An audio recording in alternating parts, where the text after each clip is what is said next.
मैं विष्णुगुप्त चाणक्य ये प्रतिज्ञा लेता हूँ, जब तक मगध के नंदवंश का नाश कर सिंहासन पर एक योग्य राजा को नहीं बैठा देता, अपनी शिखा नहीं बांधूंगा। आचार्य विष्णुगुप्त, जिन्हें चाणक्य के नाम से जाना जाता है, जब ये प्रतिज्ञा ली तो नंदवंश के सम्राट धनानंद ने इस प्रतिज्ञा का मजाक उड़ाया, पर वो नहीं जानता था कि चाणक्य वो थे जिनकी बुद्धि, ज्ञान और नीति असंभव को भी संभव कर सकती है। कैसे चाणक्य ने 14 साल के साधारण बालक चंद्रगुप्त को मगध का ही नहीं बल्कि पूरे भारत का सम्राट बनाया और भारत के इतिहास का स्वर्णिम अध्याय लिखा। डियर लिसनर, पिंपली राज्य में राजा भीमदेव ने आज अपने दरबार में एक वैचारिक सम्मेलन का आयोजन किया था, जिसमें पूरे भारतवर्ष के विद्यालयों के सबसे उत्कृष्ट विद्यार्थी भाग ले रहे थे। सभी छात्रों के लिए दान दक्षिणा थी और जीतने वाले उम्मीदवार के लिए थी राजा के मंत्रिमंडल में मंत्री पद की कुर्सी। महामंत्री कृष्ण स्वामी सभी प्रतिभागियों से समाज के हित के बारे में प्रश्न पूछ रहे थे। क्या नाम है तुम्हारा? मेरा नाम ज्ञानेंद्र है। अच्छा, ये बताओ कि सबसे ऊंचा क्या है? पर्वत। नहीं, स्वाभिमान। सबसे तरल क्या है? जल। नहीं, मनुष्य का हृदय। लेकिन अभी तक एक भी प्रतिभागी ऐसा नहीं मिला था जो उनके प्रश्नों के संतोषजनक उत्तर दे सके।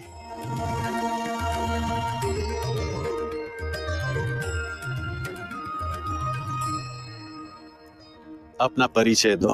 मैं चाणक्य पुत्र चाणक्य इस सम्मेलन में अपने महान विद्यालय तक्षशिला का प्रतिनिधि बनकर आया हूँ। मेरे शब्दों से तक्षशिला का सम्मान बढ़े, यही मेरी इच्छा है और लक्ष्य भी। अब मैं कुछ प्रश्न आपसे भी पूछूंगा। ये बताओ कि सबसे बड़ा शत्रु कौन है? अहंकार। अहंकार से बड़ा कोई और शत्रु नहीं। अच्छा, ये बताओ कि सबसे बड़ा धन क्या है? विद्या। विद्या ही सबसे बड़ा और अनमोल धन है। राजा भीमदेव ने उस उत्तर में कोई रुचि नहीं दिखाई। उनके लिए एक राजा के राजकोष का धन ही सबसे बड़ा धन था। और सबसे बड़ा वीर कौन है? दानवीर। चाणक्य का ये उत्तर राजा भीमदेव को चुभ गया। उन्हें लगा मानो चाणक्य उनकी संपन्नता, उनकी वीरता का उपहास कर रहा हो। रुकिए महामंत्री, इस ब्राह्मण बालक से अगला प्रश्न हम पूछेंगे। बताओ बालक, शास्त्र पढ़े या राजा? महाराज की जय हो। शास्त्र ही साम्राज्य की नींव रखते हैं और साम्राज्य राजा की, इसलिए सबसे पहले शास्त्र। तो अपनी सीमाएं भूल रहा बालक। वो एक भिखारी है और यहाँ दान मांगने आया है। चाणक्य को यह बात चुभ गई। राजा ने सिर्फ उनका नहीं बल्कि तक्षशिला का भी अपमान किया था। मैं तक्षशिला से यहाँ दान लेने नहीं आया था महाराज। मुझे लगा था यहाँ ज्ञान की पूजा होती है, पर मैं गलत था। जहाँ शास्त्रों का मान नहीं, वहाँ मैं एक क्षण भी रुक नहीं सकता। रुक बालक, तुझे जाने की अनुमति किसने दी? राजा भीमदेव का क्रोध 7वें आसमान पर था। वो तलवार उठाकर जैसे ही चाणक्य की ओर बढ़े तो महामंत्री कृष्ण स्वामी हाथ जोड़ उन्हें रोकते हुए बोले, महाराज, आप तो दयावान हैं, ब्राह्मणों का आदर करना जानते हैं। इस बालक की ब्रह्म हत्या का पाप अपने सिर पर क्यों ले रहे हैं?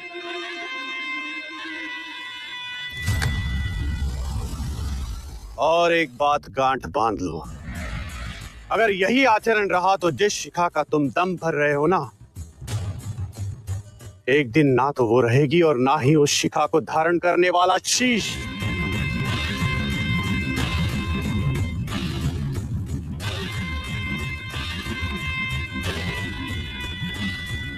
इस बात को कुछ साल बीत गए। भीमदेव के दरबार से निकाला गया तक्षशिला का ये छात्र आज उसी शिक्षा के मंदिर में आचार्य चाणक्य के नाम से प्रसिद्ध था। बुद्धिमान व्यक्ति अपनी बुद्धि, विवेक और चतुराई से किसी भी युद्ध में विजय प्राप्त कर सकता है। शत्रु चाहे जितना भी शक्तिशाली क्यों ना हो, साहस, संयम और बुद्धि से जीवन में किसी भी युद्ध पे विजय प्राप्ति की जा सकती है।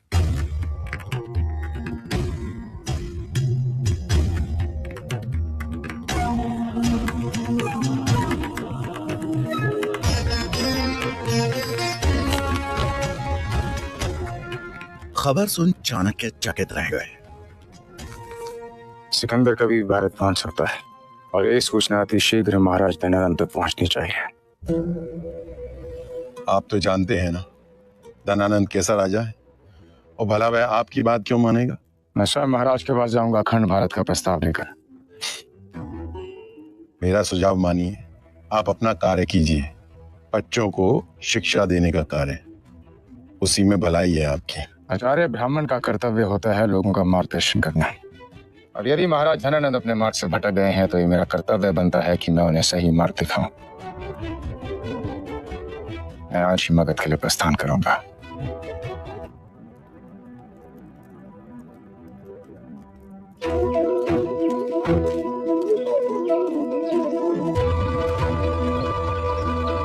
चाणक्य तक्षशिला से मगध के लिए निकल पड़े और 5 दिन का लंबा सफर तय कर पहुंच गए मगध की राजधानी पाटलिपुत्र।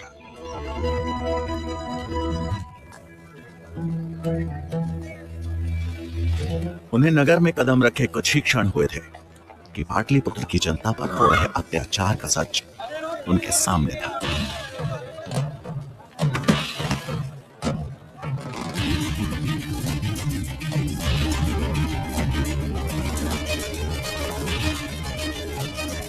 नगर के चौराहे पर कुछ सैनिक फांसी के फंदे से लटकते मृत शवों को नीचे उतार रहे थे। ये देख चाणक्य को समझने में देर नहीं लगी कि उन्हें सामूहिक मृत्यु दंड दिया गया है। और कितने लोगों को खोना होगा हमें, और कितने लोगों को मारोगे? अगर हम कर नहीं दे पाए तो क्या सारी प्रजा को मारोगी? बात करेगी ना, तुझे भी फांसी पर लटका दूंगा। माता संभालिए शर्म को। उठिए उठिए उठिए। मैं महाराज धनानंद के दरबार जा रहा हूँ और मैं आपको बचा लूंगा। मैं उनके समक्ष प्रजा की पीड़ा अवश्य रखूंगा। तुमने इतना कह दिया, वही मेरे लिए बहुत है, पर वचन मत देना। तुम्हारे अंदर बहुत करुणा है बेटा, पर तुम जिसके पास जा रहे हो उसका लहुआ पानी बन चुका है। अपने अनुभव से कह रही हूँ, तुम्हें देने के लिए मेरे पास अगर कुछ है सिर्फ आशीर्वाद है। उस औरत ने उनके सिर पर हाथ फेरा और चाणक्य दृढ़ संकल्प लिए चल दिए राजमहल की ओर।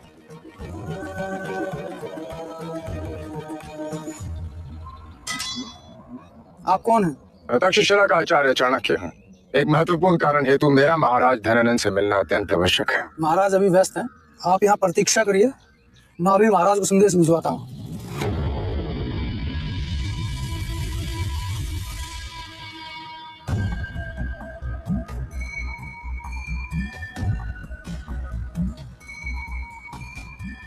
प्रतीक्षा करते करते शाम हो गई। चाणक्य को समझ आ गया कि सीधे हाथ से घी नहीं निकलने वाला, उंगली टेढ़ी करनी ही पड़ेगी। थोड़ी देर बाद उनकी नजर कुछ रसोइयों पर पड़ी जो कि महल के पीछे वाले रास्ते से अंदर जा रहे थे। चाणक्य को उनका मौका मिल गया था। कितने आदमी हैं? आज भी 10 लोग हैं। 10। उन्होंने अपना भेष बदला और उन रसोइयों की टोली में शामिल होकर महल के अंदर प्रवेश कर गए। एक सैनिक ने गिनती शुरू कर दी कि तभी चाणक्य का दिमाग तेजी से चलना शुरू हुआ। मौके का फायदा उठा चाणक्य ने वहां से अपना रास्ता बदल लिया और निकल गए राज दरबार की खोज में।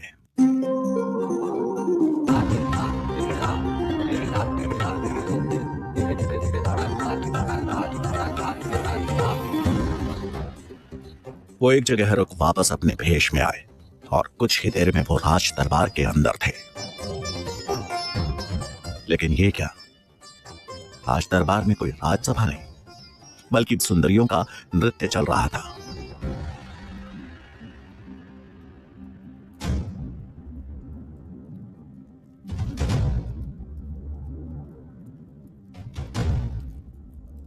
कौन हो तुम और अंदर कैसे आए? प्रणाम महाराज। मैं तक्षशिला का आचार्य चाणक्य। प्रणाम आचार्य। और ऐसी क्या वजह रही कि आप बिना आग के अंदर आ गए? अब जब अंदर आने का साहस दिखा ही दिया है तो बताइए क्या कार्य है? महाराज गांधार के राजा अंबी ने मैसेडोनिया के सम्राट सिकंदर के समक्ष आत्मसमर्पण कर दिया। अब सिकंदर कभी भी भारत पहुंच सकता है। हमें देश की रक्षा करनी होगी और उसके लिए हमें अखंड भारत का निर्माण करना होगा। और यही प्रस्ताव लेकर मैं आपके समक्ष आया।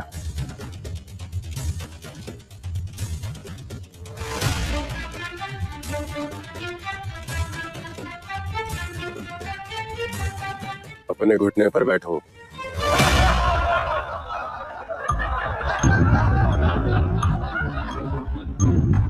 सुना नहीं? अपने घुटने पर बैठो। चाणक्य ने इस अपमान को सह लिया क्योंकि उस समय उनके मन में सिर्फ और सिर्फ प्रजा और देश की चिंता थी। कुछ बोलने से पहले ये याद रखना कि यही तेरी औकात है। महाराज, बहुत हुआ चाणक्य। तो कौड़ी के शिक्षक हो तुम, अब तुम मुझे बताओगे कि राज्य कैसे चलाना है। तेरा भाग्य अच्छा है कि हम ब्राह्मण की हत्या नहीं करते, अन्यथा तेरा सर अभी तक धड़ से अलग हो चुका होता। चुपचाप अपना कार्य करो। युद्ध के बारे में सोचना और करना हमारा काम है। क्षमा कीजिए महाराज, किंतु ये राज्य जितना आपका है उतना हमारा भी है और इसी कर्तव्य का पालन करने हेतु मैं आपसे मदद मांगने आया था। किंतु आप तो यहाँ नृत्य और मदिरा पान में लीन है। यदि ऐसा ही चलता रहा तो शीघ्र ही समस्त भारत का सर्वनाश हो जाएगा। सिकंदर जब मगध के ऊपर आक्रमण करने की योजना बनाएगा तब हम उससे निपट लेंगे। इससे पहले कि हम भूल जाएं कि तुम एक ब्राह्मण हो, जिस गति से यहाँ पर आए थे उसी गति से वापस लौट जाओ।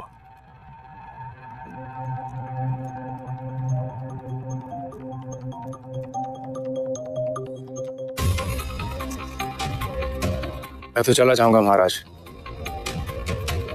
किंतु एक राजा का कर्तव्य होता है निर्बल की रक्षा करना, ना कि उस पर अत्याचार करना। और मगध की स्थिति देखकर मुझे आभास हो गया है कि शीघ्र ही आप समस्त भारत सिकंदर को भेंट स्वरूप दे देंगे। ये सुनते ही धनानंद का पारा आसमान चढ़ गया और उसने चाणक्य को जोर से लात मार के नीचे गिरा दिया। बहुत बोल लिया ब्राह्मण, इसका दंड तुझे अवश्य मिलेगा। एक ब्राह्मण का मान सम्मान उसकी चोटी होती है ना। सैनिकों, इस दरिद्र ब्राह्मण को उसकी चोटी से पकड़कर घसीट के बाहर ले जाओ।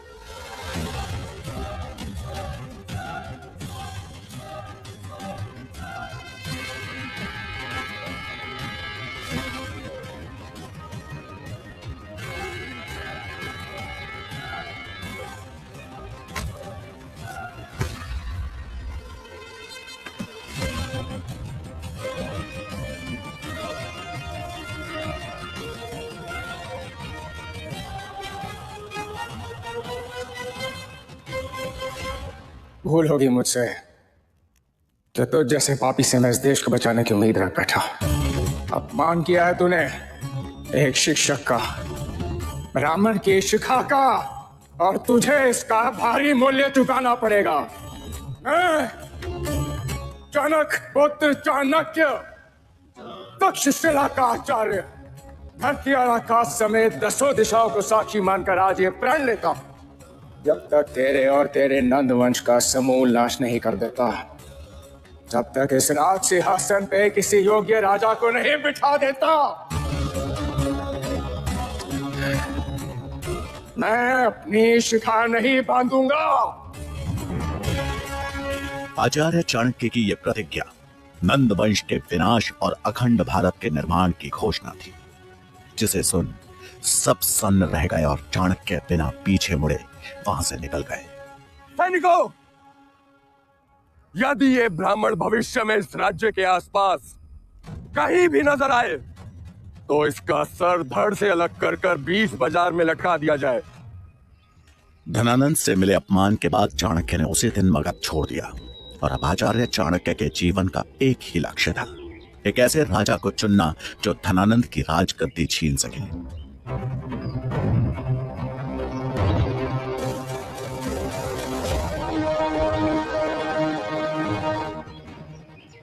जंगल से गुजरते समय चाणक्य को एक 14 साल का बच्चा देखा।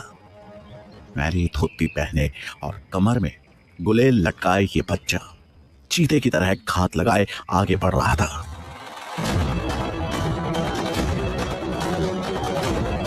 कुछ दूर पीछे चलने के बाद चाणक्य ने देखा कि वो बालक जिन 2 लोगों का पीछा कर रहा है वो भी एक अकेले जा रहे यात्री का पीछा कर रहे हैं।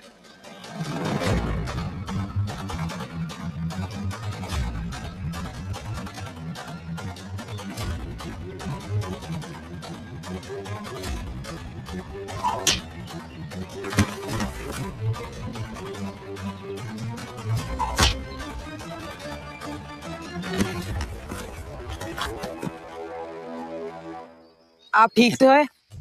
आपको चोट तो नहीं आई? तुमने आज मुझे सही समय पर बचा लिया, नहीं तो ये लोग तो मेरी जान ही ले लेते। अरे नहीं, ये लोग आपकी जान नहीं लेते, केवल आपको लूटकर यहाँ से चले जाते हैं। परंतु अब आप सुरक्षित हैं, आप यहाँ से जा सकते हैं। धन्यवाद।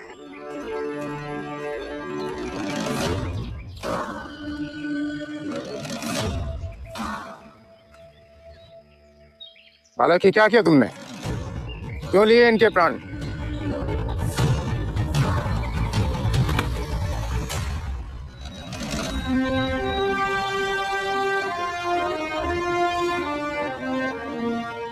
ये दोनों लुटेरे हैं और अक्सर चाकू की नोक पे यात्रियों को लूट लेते हैं।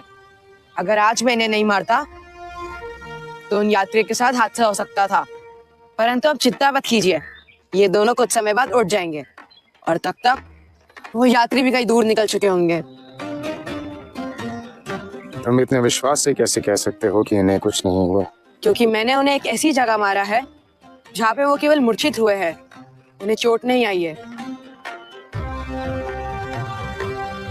ये दोनों भी अपनी परिस्थितियों से विवश है, परंतु इसका मतलब ये तो नहीं कि चोरी करे। मेरे लिए वो यात्री और ये दोनों चोर एक समान है।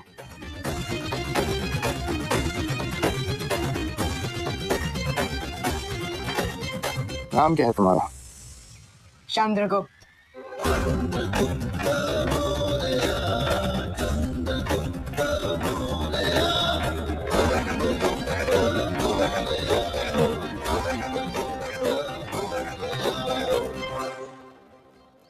इस बालक में मुझे मगध का भविष्य दिखाई दे रहा है। एक राजा में दया और वीरता का संतुलन होना चाहिए। धनानंद, तुमने अपने अहंकार में मगध की इस पावन मिट्टी को भी कलंकित कर दिया है और अब इस कलंक को हटाने की प्रक्रिया आरंभ होती है। अधिक समय नहीं है तेरे पास, शीघ्र ही तेरे रक्त से मगध की इस पावन धरती को सिंचित किया जाएगा। आज मेरी खोज समाप्त होती है। मिल गया मुझे मगध का भविष्य, मगध का भावी सम्राट। मगध के राज सिंहासन पे चंद्रगुप्त बैठेगा और उससे उस सिंहासन तक मैं पहुंचाऊंगा। क्या योजना बना रहे थे आचार्य चाणक्य? जानने के लिए देखिए अगला एपिसोड। चंद्रगुप्त ने चाणक्य की बहुत बड़ी चिंता दूर कर दी थी। धनानंद के द्वारा मिले अपमान का बदला चाणक्य को अब इस बालक के रूप में दिख रहा था। बालक, मुझे क्षमा करे, अगर समय पे लकड़ियां लेके नहीं गया तो दंड निश्चित है। कौन देगा तुम्हें दंड? किस गुरुकुल से हो तुम और कौन है तुम्हारा गुरु? मेरा कोई गुरु नहीं है, मैं एक सेवक हूँ, अपने स्वामी के लिए काम करता हूँ। कौन है तुम्हारा स्वामी? मैं उससे मिलना चाहता हूँ। मैं तक्षशिला का आचार्य हूँ और मैं चाहता हूँ कि तुम मेरे साथ तक्षशिला चलकर अपनी शिक्षा की पूर्ति करो। तक्षशिला? आप तक्षशिला के आचार्य है? मैं भी पढ़ना चाहता हूँ, लेकिन शायद वो मेरे भाग्य में नहीं लिखा। आप मेरे स्वामी मन्ना देव से मिल सकते हैं, परंतु मुझे लगता है कि आपका प्रयास व्यर्थ होगा। ऐसा क्यों? क्योंकि मन्ना देव अपने सेवकों को इतनी आसानी से छोड़ते नहीं है। चल के देख लेते हैं किसकी विजय होती है, तुम्हारे स्वामी की या फिर मेरी। ठीक है।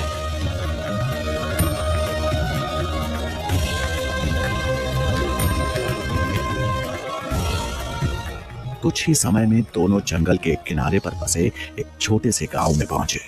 मन्ना के पास चंद्रगुप्त जैसे सैकड़ों सेवक थे, जिनसे वो अपना काम तो करवाता ही था और सही दाम मिलने पर उन्हें बेच भी देता था। जब चंद्रगुप्त चाणक्य को लेकर मन्ना के पास पहुंचा तो उसका गुस्सा फूट पड़ा। पूरा दिन निकल गया, कोई मात्र इतनी सी लकड़ियों के लिए। अब कल तुम इसकी 5 गुना लकड़ियां लेकर के आओगे, तभी भोजन को हाथ लगाना। ये सुन चाणक्य समझ गए कि यह मन्ना धनानंद जितना ही क्रूर और निर्दयी है। इससे क्यों दंड दे रहे हो तुम? ये दंड का नहीं, पुरस्कार का अधिकारी है। इस सब में इसका कोई दोष नहीं। अभी अभी इसने एक यात्री के प्राणों की रक्षा की है। आपके यात्री की जान तो बच गई श्रीमान, परंतु मेरा तो नुकसान हुआ ना। कर दीजिए मेरे नुकसान की भरपाई, चुका दीजिए मेरा उचित मूल्य। मैं इस बालक को भोजन दे दूंगा, तब तक इस बालक को भोजन नहीं मिलेगा। मान्यवर, मैं तक्षशिला का आचार्य चाणक्य हूं और मूल्य आपको अवश्य मिलेगा, किंतु उससे पूर्व आपको इस बालक को मुक्त करके मुझे सौंपना होगा और फिर उचित समय आने पर मैं आपको आपकी आशा से अधिक धनवान बना दूंगा। ये मेरा वचन है। सुना आपने? हे आचार्य, मुझे धनवान बनाएगा। मैं आभारी हूँ श्रीमान, इसलिए आप मुझे सपने ना ही दिखाए तो बेहतर होगा। आप मेरा उचित मूल्य ला करके मुझे दें। नहीं ये बालक तो क्या, मैं इससे भी अच्छा सेवक ला करके दूंगा तुम्हें।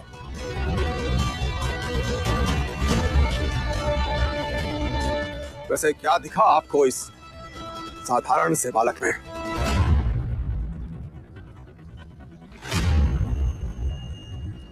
मगध का भविष्य, मगध का सम्राट। ये बालक मगध का सम्राट तुम्हें कहां से लगता? और आप ही बन सकता है। मान्यवर, सपने देखने का अधिकार उन्हें ही होता है जिनमें सपनों को पूरा करने की क्षमता हो, और ये मैं इसी क्षण सिद्ध कर सकता हूँ। अच्छा, वो कैसे श्रीमान? करवा लीजिए प्रतिस्पर्धा, बना लीजिए इस बालक को अपने किसी भी सेवक के साथ। यदि ये विजय होता है तो ये मेरा शिष्य बनेगा, और यदि ये हार जाता है तो इसके साथ साथ मुझे भी आपकी अधीनता स्वीकार होगी। मैं भी आपका सेवक होऊंगा। ये स्वीकार है आचार्य। अब ये और तुम दोनों को मेरी अधीनता स्वीकार करनी होगी। अब देखो आचार्य, मेरा सेवक कैसे धूल चटाता है इस बालक को। मायादेव, देखो। उसने अपने सबसे शक्तिशाली सेवक मायादेव को चाणक्य के सामने खड़ा कर दिया। मायादेव, पलक झपकते ही धूल चटा दो इस बालक को। मायादेव की विशाल कदकाठी को देख चंद्रगुप्त घबरा गया, लेकिन तभी चाणक्य ने चंद्रगुप्त के कान में धीरे से कुछ कह दिया।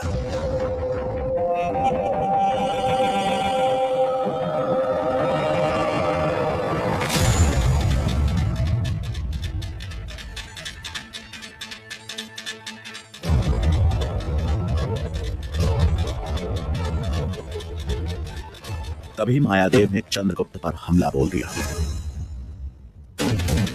हालांकि चंद्रगुप्त अपनी फुर्ती दिखाते हुए बच गया। फिर कुछ देर यही चलता रहा। तभी अचानक चंद्रगुप्त ने मायादेव के घुटनों पर प्रहार किया।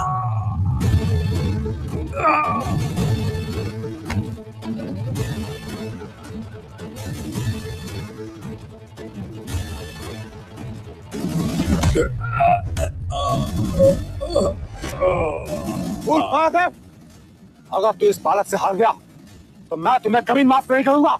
मन्ना के चिल्लाने से चंद्रगुप्त का ध्यान एक पल के लिए भटक गया। तभी मायादेव ने इसका लाभ उठाया और चंद्रगुप्त को अपने चंगुल में फंसाकर दूर हवा में उछालकर फेंक दिया। चंद्रगुप्त जमीन पर धड़ाक से गिर पड़ा।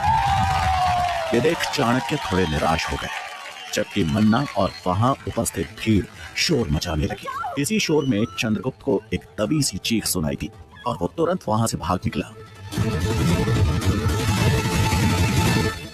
वो देखो आचार्य, भाग गया तुम्हारा राजा। अब तुम हाथों में कमंडल नहीं, बेड़िया पहनने के लिए तैयार रहो। बेड़िया। हालांकि चाणक्य समझ गए कि चंद्रगुप्त डर से नहीं बल्कि किसी और कारण से वहां से भागा है।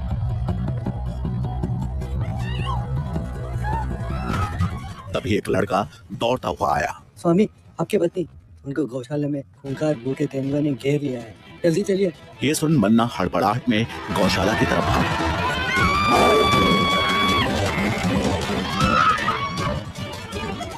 गौशाला के बाहर लोगों की भीड़ जमा थी। अंदर से मन्ना की पत्नी की चीखने चिल्लाने की आवाज आ रही थी। ये चीख सभी के कानों में पड़ रही थी, लेकिन अंदर जाने की हिम्मत किसी की नहीं हो रही थी। और तभी सबको अचंभित करते हुए बालक चंद्रगुप्त ने गौशाला के अंदर छलांग लगा दी।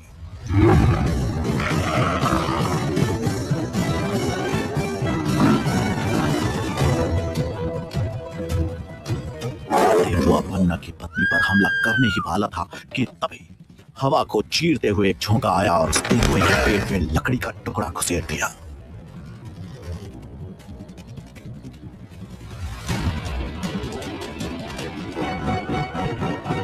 देखते ही देखते वो तेंदुआ अपनी अंतिम सांसें गिनने लगा। माई, अब आप सुरक्षित हैं। मैंने तेंदुओं को मार दिया है। जब मन्ना की पत्नी ने अपनी आंखें खोली तो उसे यकीन नहीं हुआ। उसके सामने चंद्रगुप्त खड़ा था। आज एक साधारण से सेवक ने मन्ना की पत्नी की जान बचाई थी।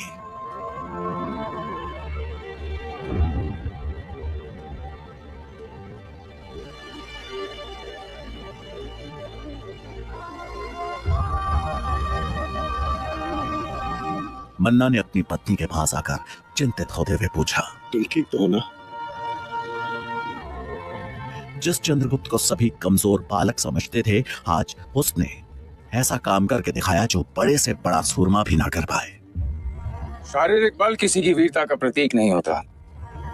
साहस भीतर से जन्म लेता है और युद्ध मात्र शस्त्र से नहीं, बुद्धि से भी लड़ा जाता है।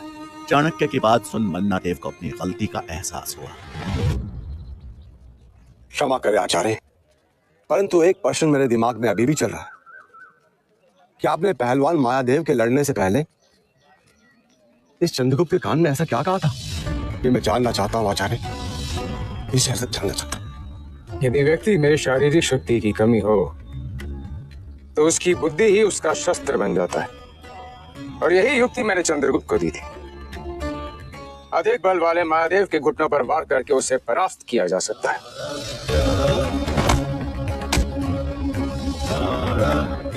मन्ना देव चाणक्य की प्रतिभा से समझ गया था कि ये कोई साधारण आचार्य नहीं बल्कि बहुत बुद्धिमान और अनुभवी आचार्य है।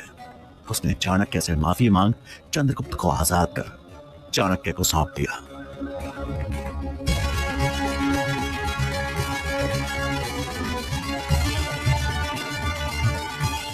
चाणक्य चंद्रगुप्त को लेकर वहां से चल तो पड़े, लेकिन उनका मन किसी गहरी चिंता में डूबा हुआ था।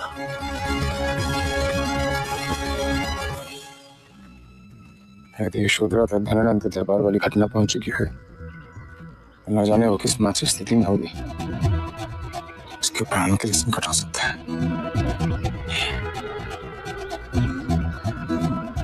क्या हुआ आचार्य, आप इतने चिंतित क्यों हैं? मुझे पहले मगध जाकर अपनी पत्नी से मिलना है।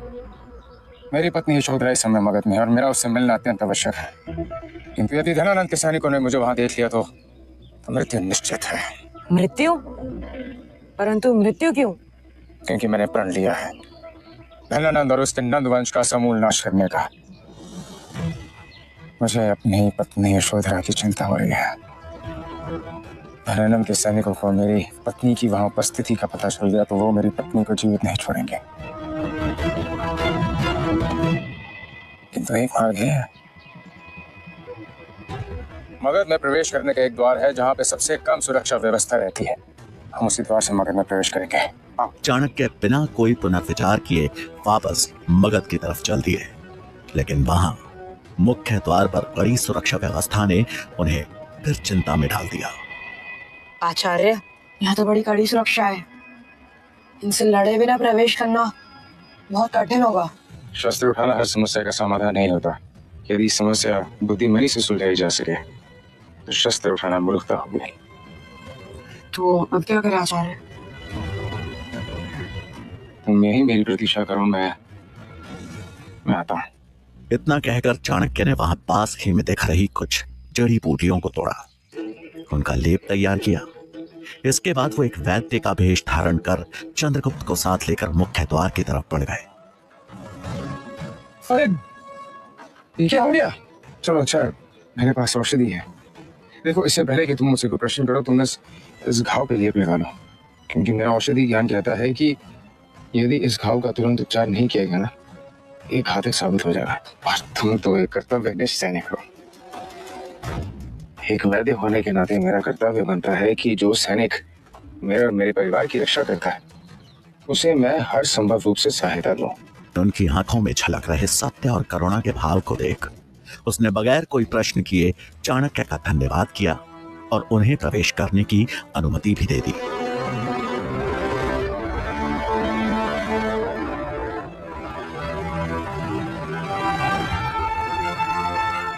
अब चाणक्य चंद्रगुप्त के साथ अपने घर के निकट पहुंच गए, लेकिन गली में मुड़ने से पहले ही अचानक उनके कदम ठहर गए। चंद्रगुप्त ने हैरान होते हुए पूछा, क्या हुआ आचार्य? आप अचानक से रुक क्यों गए? धनानंद के गुप्त सैनिक मेरे घर के समीप उपस्थित हैं। संभवतः वो मेरी ही प्रतीक्षा कर रहे हो। तो अब क्या करना चाहिए? तुम भिक्षक के रूप में मेरे घर में प्रवेश करो। यदि वहां कोई सैनिक या कोई गुप्तचर हुआ तो तुम्हें आभास हो जाएगा।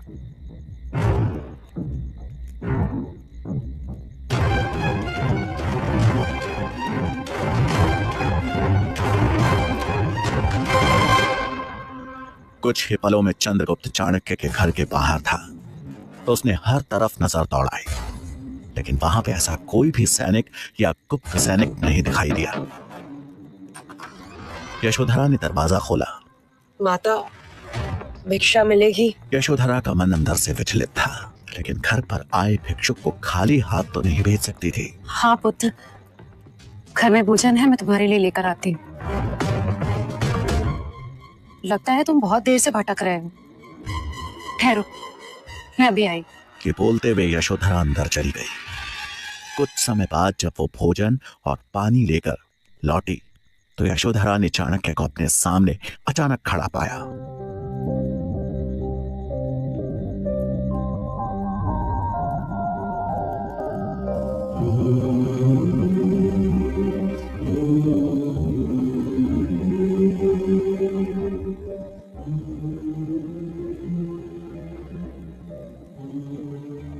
कहाँ थे आप?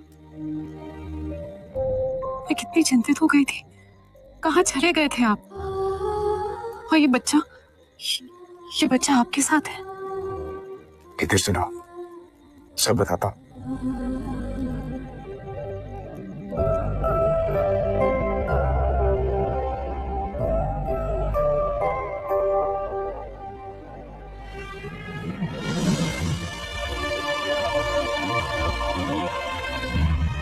यशोधरा ने अचानक से कई प्रश्नों की झड़ी लगा दी। चाणक्य ने भी सभी प्रश्नों का उत्तर बड़े धैर्य से दिया। हमें देश की रक्षा करनी होगी और उसके लिए हमें अखंड भारत का निर्माण करना होगा। एक ब्राह्मण का मान सम्मान उसकी चोटी होती है ना। इस दरिद्र ब्राह्मण को उसकी चोटी से पकड़कर घसीट के बाहर ले जाओ। जब तक तेरे और तेरे नंद वंश का समूल नाश नहीं कर देता, तब तक इस राज सिंहासन पे किसी योग्य राजा को नहीं बिठा देता। मैं अपनी शिखा नहीं बांधूंगा। यशोधरा को धनानंद के दरबार में हुए अपने अपमान से लेकर जंगल में चंद्रगुप्त के मिलने तक की पूरी कहानी विस्तार से सुना दी। यशोधरा, ज्योतिष माधवाचार्य की भविष्यवाणी सत्य होने जा रही है। मैं तो सम्राट नहीं बन पाया, किंतु इस बालक को सम्राट बनाने का मैंने प्रण ले लिया और अपने प्रण की पूर्ति मैं करके ही रहूंगा। स्वामी, मुझे पूर्ण विश्वास है कि आपको अपनी खुली शिखा को बांधने का अवसर अतिशीघ्र ही मिलेगा। यशोधरा अपने पति को बहुत अच्छी तरह जानती थी। अगर वो किसी चीज को ठान लेते थे तो उसे पूरा करके ही छोड़ते थे। रात को जब यशोधरा भोजन की तैयारी कर रही थी, तभी चाणक्य रसोई में आए। उनके हाथ में एक प्याले में रखा गाढ़ा सा पदार्थ था, जिसे देखकर यशोधरा ने उत्सुकता से पूछा, स्वामी औषधि, आपका स्वास्थ्य तो ठीक है? ये औषधि नहीं, ये विष है। विष? विष? परंतु किस लिए? चंद्रगुप्त के लिए। तुम उसके भोजन में मिला के उसे खिला देना। नहीं, मैं ऐसा नहीं कर सकती। स्वामी, आप ऐसे कह भी कैसे सकते हैं? इतना छोटा बालक, और आप मुझसे कह रहे हैं कि उसके भोजन में विष मिला दो? नहीं, मैं तुम्हें जितना कहा है तुम करो।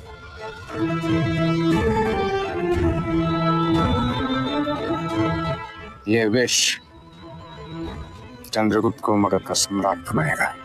परंतु स्वामी। तो अब क्या होगा आगे? ऐसा क्या चल रहा है चाणक्य के दिमाग में? क्यों वो अपने ही चुने राजा को विष देना चाहते हैं? कैसे ये विष चंद्रगुप्त को बनाएगा मगध का नया सम्राट? जानने के लिए देखिए अगला एपिसोड।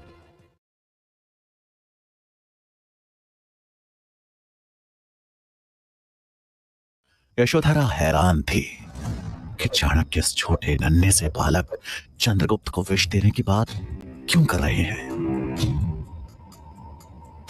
ये विष मैं चंद्रगुप्त को कैसे दे सकती हूँ? यशोधरा, तुम तो जानती हो कि विष ही विष को काटता है। मैं चंद्रगुप्त को इतना शक्तिशाली बना दूंगा कि उस पर किसी भी विष का प्रभाव नहीं होगा। कल को जब वो सम्राट बनेगा तो उसके अनेकों शत्रु होंगे, किंतु तब तक ये विष उसका शत्रु नहीं, उसका मित्र बन चुका होगा।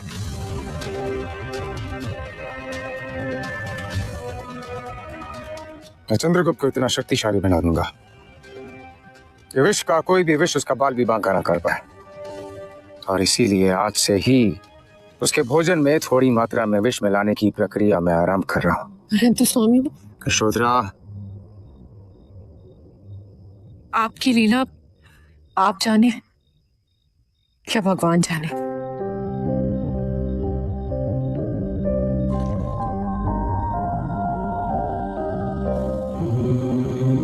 थोड़ी ही देर में विष ने अपना असर दिखाना शुरू किया।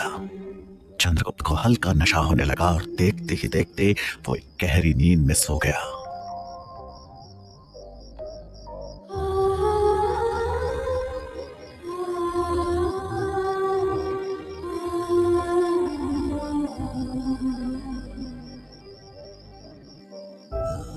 छोटे चंद्रगुप्त को इस तरह से सोते हुए देखकर यशोधरा उसे ममता भरी नजरों से बस निहारे ही जा रही थी।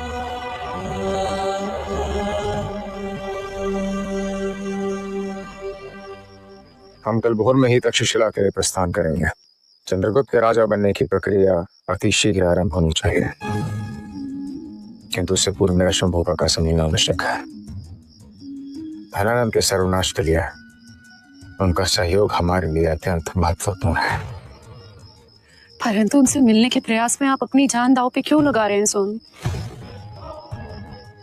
जब संकल्प ले ही लिया तो फिर संकटों से क्या साफ है। यशोधरा का ये डर जायज था, क्योंकि शंभुनाथ भले ही चाणक्य के पिता चाणक्य मित्र और चाणक्य के हितैषी हिताई थे, लेकिन इसके साथ साथ वो धनानंद के दरबार में एक मंत्री भी थे।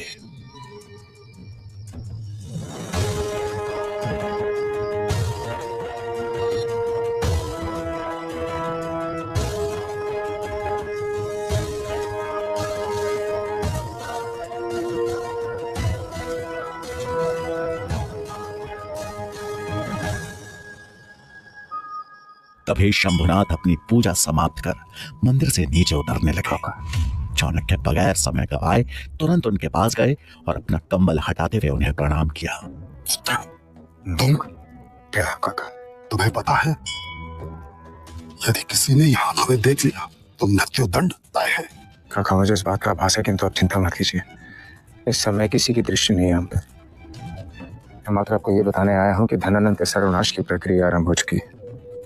एक बालक को मगध का भावी राजा बनाने की शिक्षा देने के लिए मैं तक्षशिला लेके जा रहा हूँ। और धनानंद को राज सिंहासन से उतारने के लिए मैंने जो योजना बनाई है वो आपके साथ के बिना सफल नहीं हो सकती, और इसीलिए आपसे मैं प्रार्थना करते आया हूँ। पुत्र, जैसे बूढ़े आदमी भला तुम्हारी क्या सहायता कर सकते हैं, लेकिन तुम्हारी जो भी योजना है मुझे बताओ। काका, मैं मात्र इतना ही चाहता हूँ कि धनानंद के शासन के निर्बल पहलू पर अपनी दृष्टि रखें, क्योंकि उचित समय आने पर हम पहला वार उसी निर्बल पहलू पर करेंगे। तक्षशिला से शीघ्र ही लौटकर मैं आपसे मिलूंगा। मगध की नियति को बदलना आवश्यक है। उससे जो बन पड़ेगा मैं अवश्य करूंगा, फिर चाहे इसके लिए मुझे अपने प्राण ही क्यों न त्यागने पड़े। पुत्र, तुम जाओ, क्या कार्य करो। मैं बाबा विश्वनाथ से तुम्हारी कुशलता की कामना करूंगा। प्रणाम काका। काका, एक बात और, राजमहल के गुप्तचर आपके पीछे लगा दिए गए हैं। संभवतः मंत्रिमंडल में किसी मंत्री को हमारी मित्रता की भनक हो गई है, इसलिए आप जो भी करें सतर्कता के साथ करें। अवश्य पुत्र, तुम भी अपना ध्यान रखना। जी। साथ। जय बाबा विश्वनाथ। शंभुनाथ से मिल चाणक्य घर पहुंचे। उन्हें सकुशल लौटा देख यशोधरा की चिंता दूर हो गई। वो पूरी तैयारी कर चाणक्य के लौटने का इंतजार ही कर रही थी।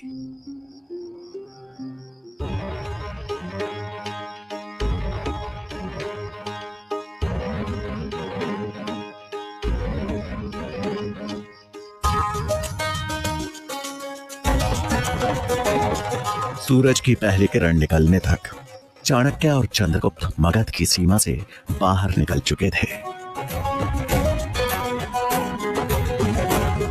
कुछ ही दिनों में चाणक्य तक्षशिला विश्वविद्यालय के द्वार पे आ पहुंचे। तक्षशिला का भव्य द्वार।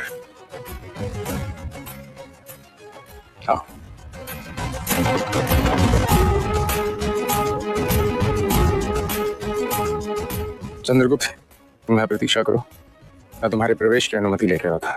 जी आचार्य।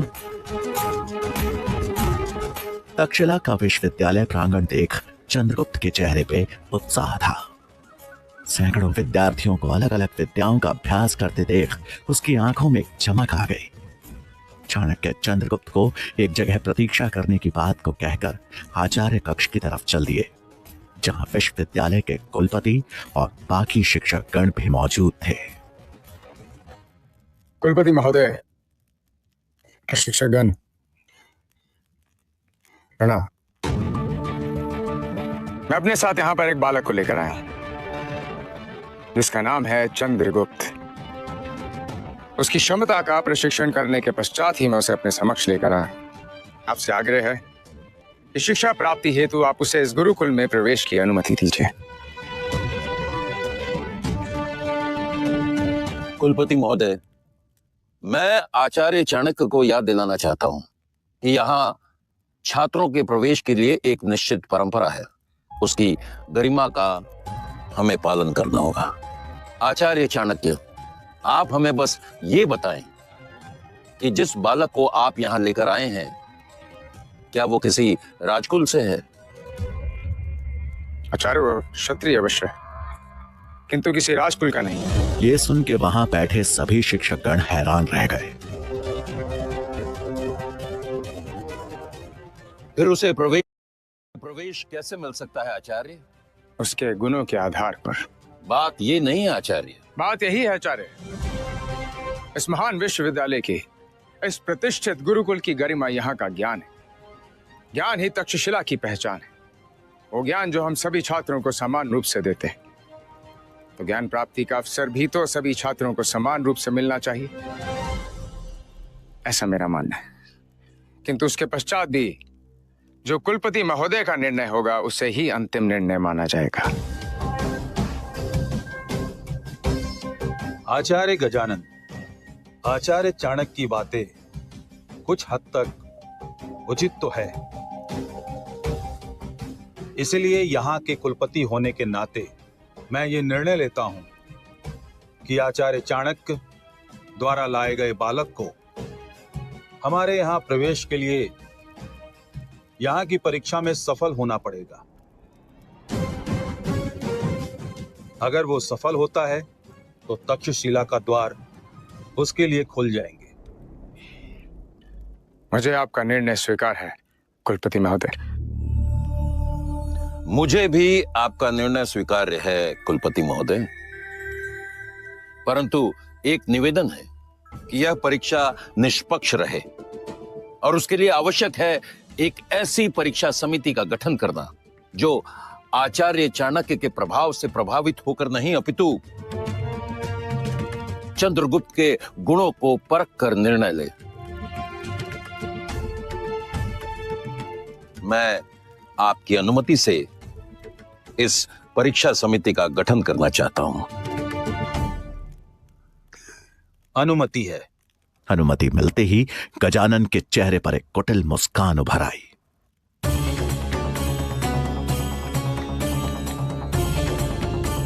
अब देखता हूं कैसे मिलेगा चाणक्य के शिष्य चंद्रगुप्त को यहां प्रवेश। आचार्य गजानन की साजिशों को कैसे नाकाम करेंगे चाणक्य? तक्षशिला विश्वविद्यालय में चंद्रगुप्त को प्रवेश मिल पाएगा या नहीं? जानने के लिए देखिए अगला एपिसोड। चंद्रगुप्त को द्वार पर बैठे काफी समय हो गया था। विद्यार्थियों को अलग अलग हथियारों से अभ्यास करता देख चंद्रगुप्त से अपनी उत्सुकता दबाई नहीं गई। द्वार पर बैठे द्वारपाल का जैसे ही ध्यान भटका, चंद्रगुप्त ने मौके का फायदा उठाया और शस्त्र विद्या के अभ्यास प्रांगण में जा पहुंचा। वहां पर कुछ विद्यार्थी लकड़ी की तलवार से तलवारबाजी का अभ्यास कर रहे थे। उन्होंने भले ही धोती पहनी थी, लेकिन रंगरूप से साफ पता चल रहा था कि वो सब किसी राजसी कुल के ही राजकुमार थे। चंद्रगुप्त उत्सुक होकर वहीं खड़ा होकर उनके अभ्यास को देखने लगा। उनमें से एक राजकुमार लकड़ी की तलवार से अपने प्रतिद्वंदी के सिर पर लगातार वार किए जा रहा था। वो दूसरा बच्चा अपनी ढाल से हर वार को रोकने के प्रयास में बस धीरे धीरे ढाल लिए नीचे झुकता जा रहा था। ये देख चंद्रगुप्त चिल्लाया, अपनी ढाल से उसकी तलवार का रुख बदल दो, तुम्हें पलटवार का मौका मिल जाएगा। ये देख तलवार से वार कर रहा राजकुमार रुक गया और चंद्रगुप्त की ओर बढ़ते हुए बोला, कौन है तू? हमसे ज्यादा जानता है क्या? हाँ? उसके साथ अभ्यास कर रहे राजकुमार भी उसके पीछे पीछे चंद्रगुप्त के पास पहुंच गए और उसे घेर लिया। अपने भोलेपन में उत्तर देते हुए चंद्रगुप्त ने कहा, मेरा नाम चंद्रगुप्त है और जल्द ही मैं भी यहाँ शिक्षा ग्रहण करने वाला हूँ। रही बात अभ्यास की, तो मुझे लगता है कि अभी तक जो मैंने देखा उसके हिसाब से मैं आपको मात दे सकता हूँ। चंद्रगुप्त की बात सुनकर सभी जोरों से हंसने लगे। एक ने उसके मैले कपड़ों को देखते हुए कहा, तुझे मालूम भी है, यहाँ केवल बुद्धिजीवी और राजसी परिवार के बच्चों को ही प्रवेश मिलता है। रास्ते से उठकर आए भिखारियों के लिए नहीं है तक्षशिला। ये सुनकर चंद्रगुप्त मायूस हो गया। इससे पहले कि वो कुछ कहता, उनमें से एक ने चंद्रगुप्त के कुर्ते में हो रहे छोटे से छेद में उंगली फंसाकर उसे एक सिरे से फाड़ दिया। ये देख तलवार लिया हुआ राजकुमार बोला, अरे ये कुर्ता तो फट गया, अब कल से क्या पहनेगा? केले के पत्ते। ऐसा कहते हुए सभी उसका उपहास करने लगे। चंद्रगुप्त क्रोधित हो उठा और उसने कुर्ता फाड़ने वाले राजकुमार को जोर का धक्का देते हुए जमीन पर गिरा दिया। ये देख लकड़ी की तलवार लिए राजकुमार ने चंद्रगुप्त की पीठ पर वार किया। अचानक हुए इस हमले से चंद्रगुप्त को झटका लगा, लेकिन अगले ही पल उसने अपने आप को संभालते हुए वहां पड़ी ढाल उठाई और उसके सामने आकर बोला, पीठ पर वार करना कायरों का काम है, लड़ना है तो सामने से लड़ो। चंद्रगुप्त को ललकारता देख उसने पूरी ताकत के साथ अपनी तलवार से चंद्रगुप्त पर वार किया, लेकिन चंद्रगुप्त ने चालाकी दिखाते हुए अपनी ढाल से बस उसकी तलवार का रुख मोड़ दिया और वो जमीन से जा टकराई। मौके का फायदा उठाकर चंद्रगुप्त ने ढाल से उसकी छाती पर एक जोर का वार किया और वो राजकुमार दूर जा गिरा। ये देखकर सभी राजकुमारों ने तलवार उठाकर चंद्रगुप्त को घेर लिया और उस पर हमला करने के लिए जैसे ही आगे बढ़े, तभी सबके कानों में एक आवाज गूंजी, रुको। सबकी तलवारें अचानक से थम गई। सामने देखा तो चाणक्य खड़े थे। जिनके चेहरे पर क्रोध स्पष्ट झलक रहा था। उनका चेहरा देखकर सभी राजकुमार घबरा गए। चंद्रगुप्त भी एक पल के लिए सहम गया। चाणक्य क्रोधित स्वर में बोले, राजकुल से हो, यहां शस्त्र विद्या का पाठ ले रहे हो या छल विद्या का? यह सुन वहां खड़े सभी छात्रों ने डर के मारे अपनी नजरें नीची कर ली। चंद्रगुप्त जमीन से उठा। अपने सामने चाणक्य को देखकर उसकी जान में जान आई।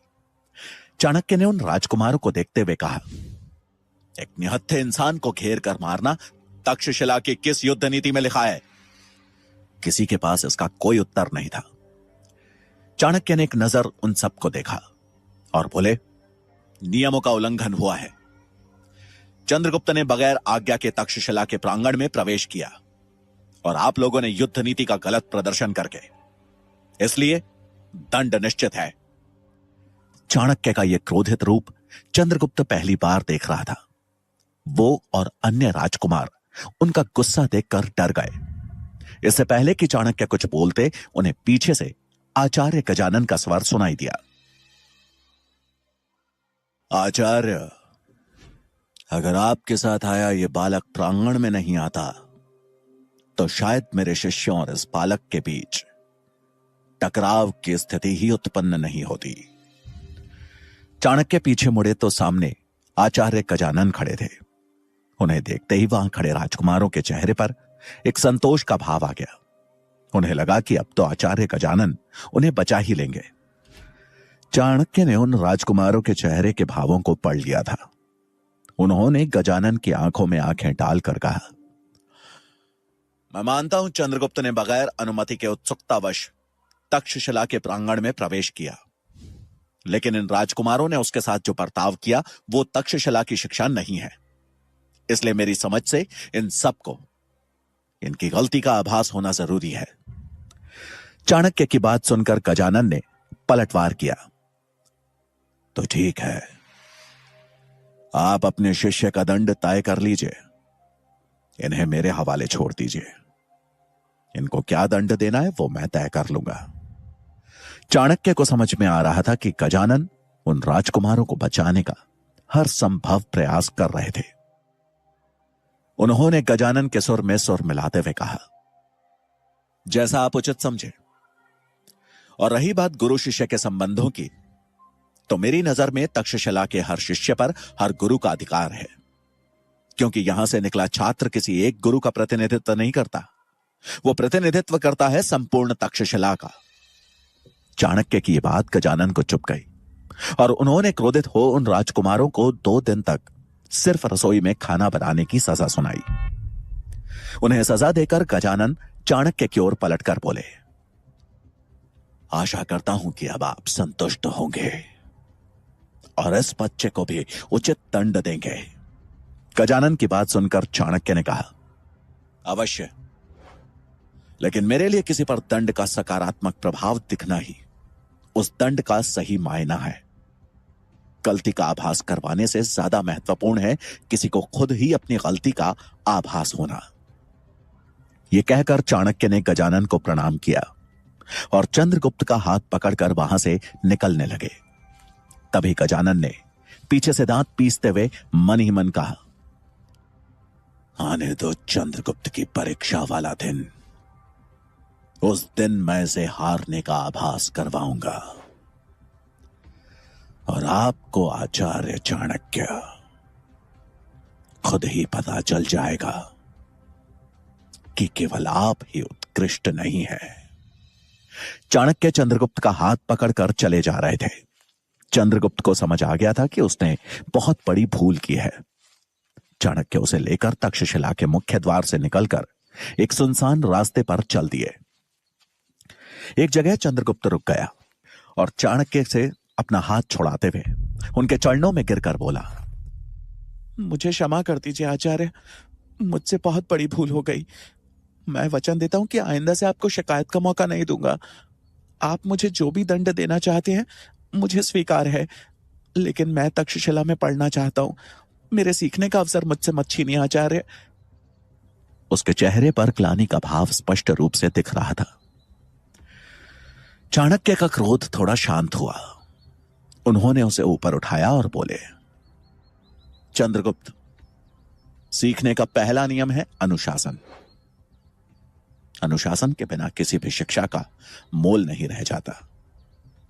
तुमने जो किया है उसके लिए दंड तो मिलेगा। और रही बात शिक्षा की, तो तक्षशिला में प्रवेश लेने के लिए तुम्हें परीक्षा में उत्तीर्ण होना होगा। यह ध्यान रहे कि आचार्य गजानन की देखरेख में ही तुम्हारी परीक्षा होगी, और यह परीक्षा जितनी तुम्हारी है उतनी ही मेरी भी है। दंड की बात कहते हुए चाणक्य भावुक थे, लेकिन उन्होंने अपने इस भाव को उजागर नहीं होने दिया।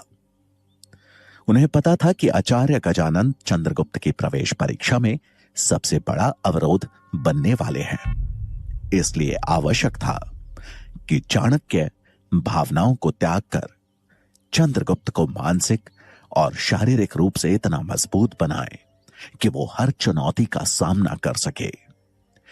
प्रवेश परीक्षा की बात सुनकर चंद्रगुप्त ने दृढ़ता से कहा, इस परीक्षा में उत्तीर्ण होने के लिए मुझे जो भी करना पड़े मैं करने को तैयार हूं आचार्य। चाणक्य मुस्कुराए और बोले, चंद्रगुप्त, मेरी शिक्षा प्राप्त करने के लिए आवश्यक है कि तुमने आज तक जो भी सीखा है वो भूलना होगा। अपने मस्तिष्क को खाली कर तैयार होना होगा एक नए आरंभ के लिए। चाणक्य की इस बात का अर्थ तो चंद्रगुप्त को समय समझ नहीं आया, लेकिन जल्द ही उसका यह गुरु अब उसका सबसे बड़ा शत्रु बनने वाला था। कुछ समय बाद चाणक्य और चंद्रगुप्त विश्वविद्यालय के समीप बने एक आश्रम में पहुंचे। यह आश्रम चाणक्य के एक खास शिष्य सूरजमल का था। एक लंबे समय बाद अपने गुरु को देखकर सूरजमल के मुख पर प्रसन्नता थी। चाणक्य भी अपने प्रिय शिष्य सूरजमल से मिलकर खुश हुए और चंद्रगुप्त का परिचय कराते हुए बोले, सूरजमल, यह चंद्रगुप्त है। इसे तक्षशिला विश्वविद्यालय में प्रवेश के लिए तैयार करना है। मैं चाहता हूं कि तब तक ये यहां पर ही रहे। सूरजमल ने पूर्ण सम्मान के साथ अपने आचार्य और चंद्रगुप्त दोनों का स्वागत किया। रात को चाणक्य ने एक बार फिर से चंद्रगुप्त के भोजन में विष की हल्की सी मात्रा मिला दी, जिसका असर होते ही चंद्रगुप्त का शरीर शिथिल पड़ने लगा। और इससे पहले कि वो सोता, चाणक्य उसके पास आए और बोले, सोने जा रहे हो? लेकिन याद रहे, आज रात सोते समय तुम करवट नहीं लोगे, सीधा सोओगे। यही तुम्हारा दंड है। चंद्रगुप्त को समझ नहीं आया कि आखिर आचार्य ऐसा क्यों कह रहे हैं, लेकिन उसने उन्हें वचन दिया और सोने के लिए सीधा लेट गया। चंद्रगुप्त को जल्दी ही नींद आ गई, लेकिन अचानक माथे पर टपकी पानी की एक बूंद ने उसकी निद्रा भंग की। उसे समझ नहीं आया कि बगैर बारिश के ये पानी कहां से टपक रहा था। उसे वापस नींद आने लगी, लेकिन एक बार फिर से एक बूंद उसके माथे से आ टकराई। अब चंद्रगुप्त ने बड़े ध्यान से देखा कि उसके ठीक ऊपर कुटिया की छत से एक मिट्टी का घड़ा बंधा हुआ था और वो पानी की बूंद हर थोड़ी देर में उसी से टपक रही थी। अब ये टपकती पानी की बूंद चंद्रगुप्त की नींद में खलल डालने लगी थी, लेकिन वचनबद्ध हो चंद्रगुप्त करवट भी नहीं ले सकता था। उसे आभास हो गया था कि आज रात भर उसकी यही दशा रहने वाली है। सूरजमल ने जब यह देखा तो वो हैरान रह गया और फिर रात के अंधेरे में आश्रम में टहल रहे चाणक्य के समीप आकर कहा, आचार्य, मुझे ये तो पता है कि आप उस बच्चे के साथ जो भी कर रहे हैं कुछ सोच समझ कर ही कर रहे हैं, लेकिन क्या मैं जान सकता हूं कि इसके पीछे आपकी मंशा क्या है? सूरजमल को उत्तर देते हुए चाणक्य ने कहा, आज रात भर नींद ना मिलने के कारण कल सवेरे इसका ध्यान केंद्रित नहीं रहेगा और तब परीक्षा होगी इसकी सतर्कता की, इसके सचेत होने की। हर पल, हर प्रहर, हर स्थिति में सही निर्णय ले पाना ही एक राजा का सबसे बड़ा गुण होता है और मुझे चंद्रगुप्त के इन्हीं गुणों को तराशना है। चाणक्य का उत्तर सुन सूरजमल मन ही मन बोला, वाह आचार्य, ईश्वर किसी को गुरु दे तो आपके जैसा दे। उसने फिर चाणक्य को नमन करते हुए कहा, आचार्य, रात बहुत हो चुकी है, अब आपको विश्राम करना चाहिए। सूरजमल की बात सुनकर चाणक्य ने उसकी ओर देखा और कुछ सोचते हुए बोले, जब आपका शत्रु जाग रहा हो तो भला आप कैसे सो सकते हैं? तुम विश्राम करो सूरजमल। सूरजमल को चाणक्य की बात तो समझ नहीं आई, लेकिन वो उन्हें प्रणाम कर वहां से चला गया। चाणक्य ने बड़ी गंभीर मुद्रा में आकाश में चमक रहे चांद और टिमटिमाते तारों को देखा और मन ही मन बोले, राजा धनानंद तो अपनी भोग विलासिताओं में मुझे भूल भी चुका होगा, लेकिन उसके मंत्रिमंडल में कोई तो है जो मुझे मिटाने के हर संभव प्रयास कर रहा है, और अब उसके निशाने पर चंद्रगुप्त भी आ चुका है। कौन हो सकता है वो? जल्द ही पता लगाना होगा। चाणक्य के मुख पर छाई चिंता सही थी, क्योंकि राजा धनानंद के महामंत्री अमात्य इतनी जल्दी हार मानने वालों में से नहीं थे। मगध राज्य में चांद की नीली रोशनी में महामंत्री अमात्य का चेहरा गुस्से में लाल लावे की तरह खौला हुआ था। उनके सामने वही घायल मसाई सैनिक खड़ा था जिसने चाणक्य को मारने का प्रयास किया था। अमात्य ने गुस्से में सवाल करते हुए कहा, एक निहत्थे ब्राह्मण को मारने भेजा था और तुमसे वो भी नहीं हुआ? अमात्य के गुस्से को देखकर वो मसाई सैनिक डर से कांप रहा था। प्रश्न का उत्तर देते हुए वो बोला, महामंत्री जी, मानता हूं वो निहत्थे थे, लेकिन वो बच्चा चीते की फुर्ती से पता नहीं कहां से आया और उन्हें बचा लिया। अपनी उम्र से दोगुनी समझदारी और फुर्ती थी उस बच्चे में, और फिर वो कबीले का आदमी जिसने मुझे घायल कर दिया। बच्चे का जिक्र सुन अमात्य अचंभित थे और कुछ सोचकर मन ही मन बोले, अब कौन सा दाव चल रहा है चाणक्य? उसकी अपनी तो कोई संतान है ही नहीं, तो फिर क्या वास्ता है उसका इस बच्चे के साथ? शीघ्र ही पता लगाना होगा। तभी सामने खड़े मसाई सैनिक ने अमात्य की चुप्पी देखते हुए कहा, महामंत्री, बस एक मौका और दे दीजिए। मैं वचन देता हूं कि अगली बार चाणक्य और उस बच्चे दोनों का शीश आपके कदमों में होगा। उसकी बात सुनकर अमात्य आंखों में गुस्सा लिए बोले, उनका नहीं, पहले तेरा। ऐसा कहकर उन्होंने एक इशारा किया और उस मसाई सैनिक के पीछे खड़े एक आदमी ने उसकी गर्दन पर तलवार चला दी। इससे पहले कि उस मसाई सैनिक को कुछ समझ आता, उसका सिर लुढ़कते हुए अमात्य के कदमों पर जा गिरा। अमात्य ने एक पल उस कटे हुए सिर को देखा और उसके बाद सामने हाथ में तलवार लिए गुप्तचर को देखते हुए बोले, आज ही तक्षशिला के लिए निकल जाओ और चाणक्य और उस बच्चे पर एक साए की तरह नजर रखो। मुझे चाणक्य और उस बच्चे की हर सूचना चाहिए, और याद रहे कोई चूक ना हो। उस गुप्तचर ने उनको प्रणाम किया और रात के अंधेरे में गायब हो गया। अमात्य के चेहरे पर चिंता का भाव था और वो अपने आप से बातें करते हुए बोले, कहीं चाणक्य उस बच्चे को मगध के भावी राजा के रूप में तो नहीं देख रहा। अमात्य के इस कथन में सत्यता तो थी, लेकिन छोटा चंद्रगुप्त इस सत्य से बहुत दूर, रात भर ना सोने की वजह से आज उतना चपल नहीं दिख रहा था। विष का नशा था जो उसे सोने पर विवश कर रहा था, और वहीं समय समय पर टपकती पानी की बूंदें थी जो कि सोने नहीं दे रही थी। उसने इस समस्या से जूझते हुए बगैर करवट लिए पूरी रात बिता दी थी, लेकिन उसे अभी तक यह समझ में नहीं आया था कि आखिर चाणक्य का यह सब करने के पीछे कारण क्या था। सूरज निकलने में अभी समय था कि तभी सूरजमल चंद्रगुप्त के पास आया और उसे अपने साथ चलने को कहा। सूरजमल की बात सुनकर चंद्रगुप्त ने सवाल किया, हम लोग कहां जा रहे हैं? आचार्य कहां हैं? सूरजमल ने उसके साथ आश्रम से बाहर निकलते हुए कहा, जल्द ही तुम्हें तुम्हारे सारे प्रश्नों के उत्तर मिल जाएंगे। ऐसा कहकर उन दोनों ने 3 कोस का सफर तय किया और एक पहाड़ी पर बनी एक गुफा के मुहाने पर आ पहुंचे। रात भर न सोने और 3 कोस के इस मुश्किल सफर ने चंद्रगुप्त को शारीरिक और मानसिक रूप से शिथिल कर दिया था। वहां पहुंचकर चंद्रगुप्त ने सवाल किया, ये कहां लेकर आए हैं आप? सूरजमल ने उसकी बात का कोई जवाब नहीं दिया और गुफा के अंदर जाते हुए कहा, मेरे पीछे आओ। थका हारा चंद्रगुप्त चुपचाप सूरजमल के पीछे चल दिया। वो जैसे जैसे आगे बढ़े गुफा में अंधेरा बढ़ता चला गया। थोड़ी ही देर में चंद्रगुप्त के बगल से चमगादड़ों का झुंड निकला। उनके अचानक इस तरह आने से चंद्रगुप्त थोड़ा झेप गया, लेकिन फिर अपने आप को संभाल आगे बढ़ा। कुछ दूर चल चंद्रगुप्त को आभास हुआ कि उस गुफा के बीचों बीच एक सरोवर है। गुफा की दीवार से रिस कर आने वाला पानी वहां जमा हो रहा था। उस जगह पर चमगादड़ों का हुजूम था।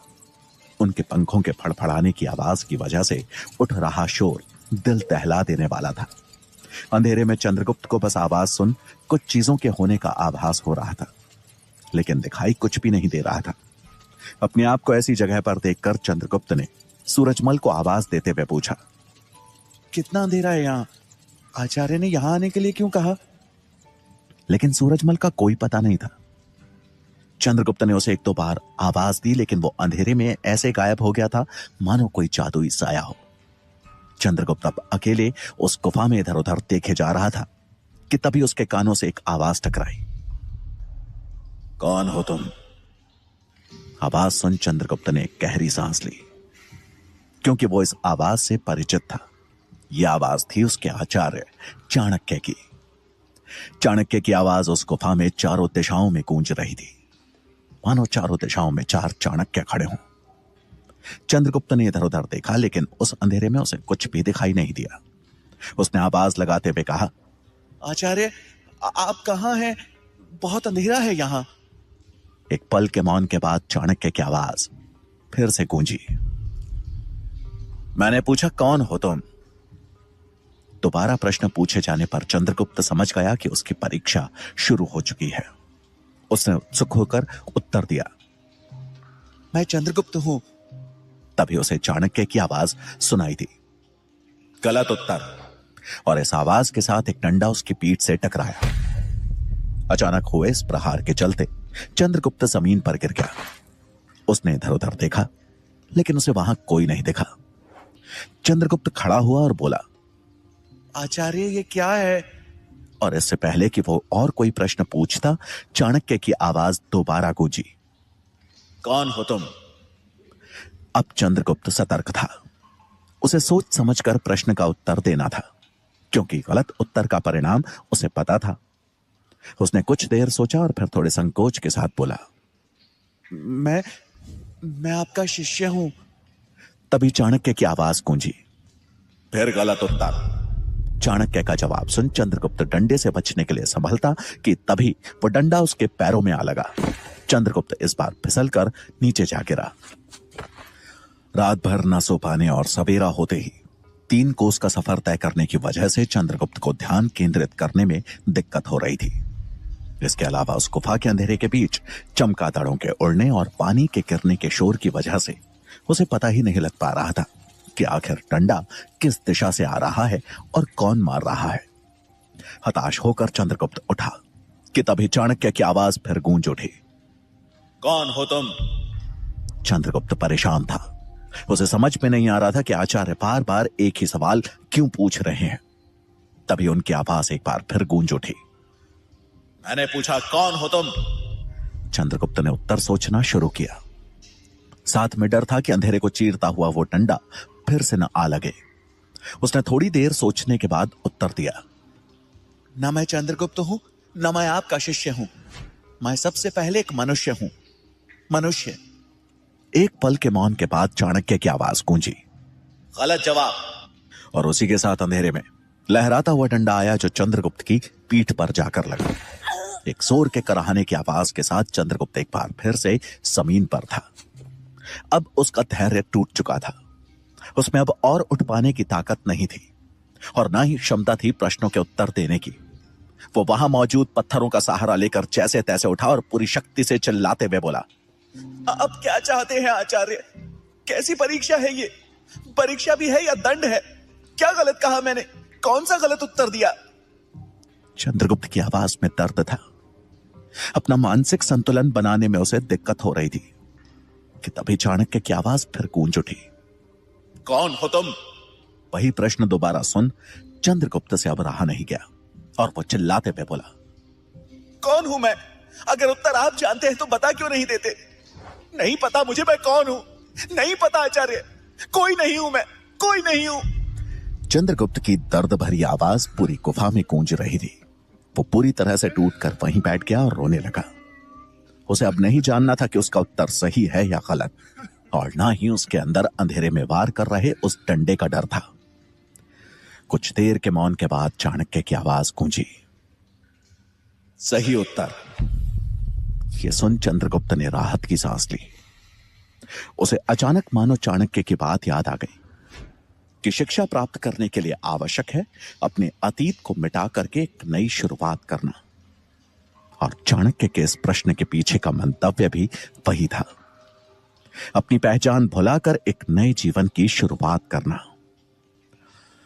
अब पूरी गुफा में केवल चमगादड़ों के फड़फड़ाने और पानी के गिरने की आवाज आ रही थी, लेकिन अब यह आवाजें चंद्रगुप्त के लिए शोर नहीं थी। उसने ध्यान लगाकर उन आवाजों को सुना तो हर आवाज एक दूसरे से अलग थी। वो उन आवाजों को एक दूसरे से अलग कर सकता था। काफी देर तक कोई गतिविधि ना होते देख छोटे चंद्रगुप्त ने दृढ़ता के साथ चाणक्य को पुकारते हुए कहा, आचार्य, मैं आपके आशीर्वाद से शिक्षा ग्रहण करने के लिए तैयार हूं। कि तभी उसकी ओर एक बार फिर हवा में लहराता हुआ डंडा आया, लेकिन इस बार चंद्रगुप्त सचेत था। वो उस डंडे की आवाज सुनकर उस दिशा की ओर मुड़ा और अगले पल डंडे का सिरा चंद्रगुप्त के हाथ में था। उसने पूरी ताकत से उस डंडे को अपनी ओर खींचा तो अंधेरे का फायदा उठाकर डंडा चला रहा सूरजमल उसके सामने आ गिरा। सूरजमल से नजरें मिलने पर चंद्रगुप्त मुस्कुरा दिया कि तभी उसके सिर पर चाणक्य का हाथ लगा।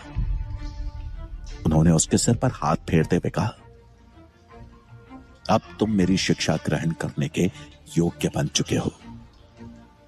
अपने गुरु को सामने देख चंद्रगुप्त ने उनके पांव छुए।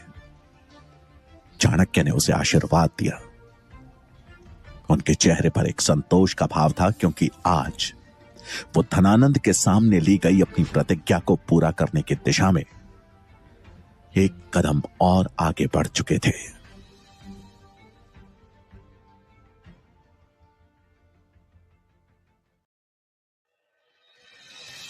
आज का सूर्य चंद्रगुप्त के लिए एक नई प्रेरणा, एक नई उमंग लेकर उदय हुआ था। आज से चंद्रगुप्त का एक नया जीवन प्रारंभ होने जा रहा था। चंद्रगुप्त का चेहरा खिला हुआ था। उसके चेहरे पर एक अलग सा उत्साह था। प्रणाम आचार्य। अपने गुरु के चरणों में नतमस्तक होते हुए चंद्रगुप्त ने प्रणाम किया। चाणक्य ने उसको आशीर्वाद दिया और बोले, आज तुम्हारी शिक्षा का पहला दिन है चंद्रगुप्त। मैं आशा करता हूं कि तुम हर परिस्थिति, हर आपदा से जूझने के लिए तैयार हो चुके हो। चाणक्य का प्रश्न सुन चंद्रगुप्त बोला, जी आचार्य, आप आदेश दीजिए कि मुझे क्या करना होगा। चलो मेरे साथ। प्रश्न सूचक निगाहों के साथ अपने गुरु का आदेश मान चंद्रगुप्त चाणक्य के पीछे पीछे चल पड़ा। कुछ देर बाद चंद्रगुप्त ने देखा कि उसके सामने ऊंची ऊंची जंगली घास मंद हवा में लहरा रही थी। वो आश्चर्य में था और इससे पहले कि कुछ पूछता, चाणक्य ने उसके हाथ में हंसिया देते हुए कहा, ये लो चंद्रगुप्त, और इस घास को काटने का काम शुरू कर दो। पर आचार्य, अचंभे में पड़ा हुआ चंद्रगुप्त अपनी बात पूरी कर ही रहा था कि तभी चाणक्य ने उसकी बात को काटते हुए कहा, प्रश्न पूछने में अपना समय व्यर्थ कर रहे हो तुम चंद्रगुप्त। असमंजस में घिरे चंद्रगुप्त ने हंसिया ली और घास काटने लगा।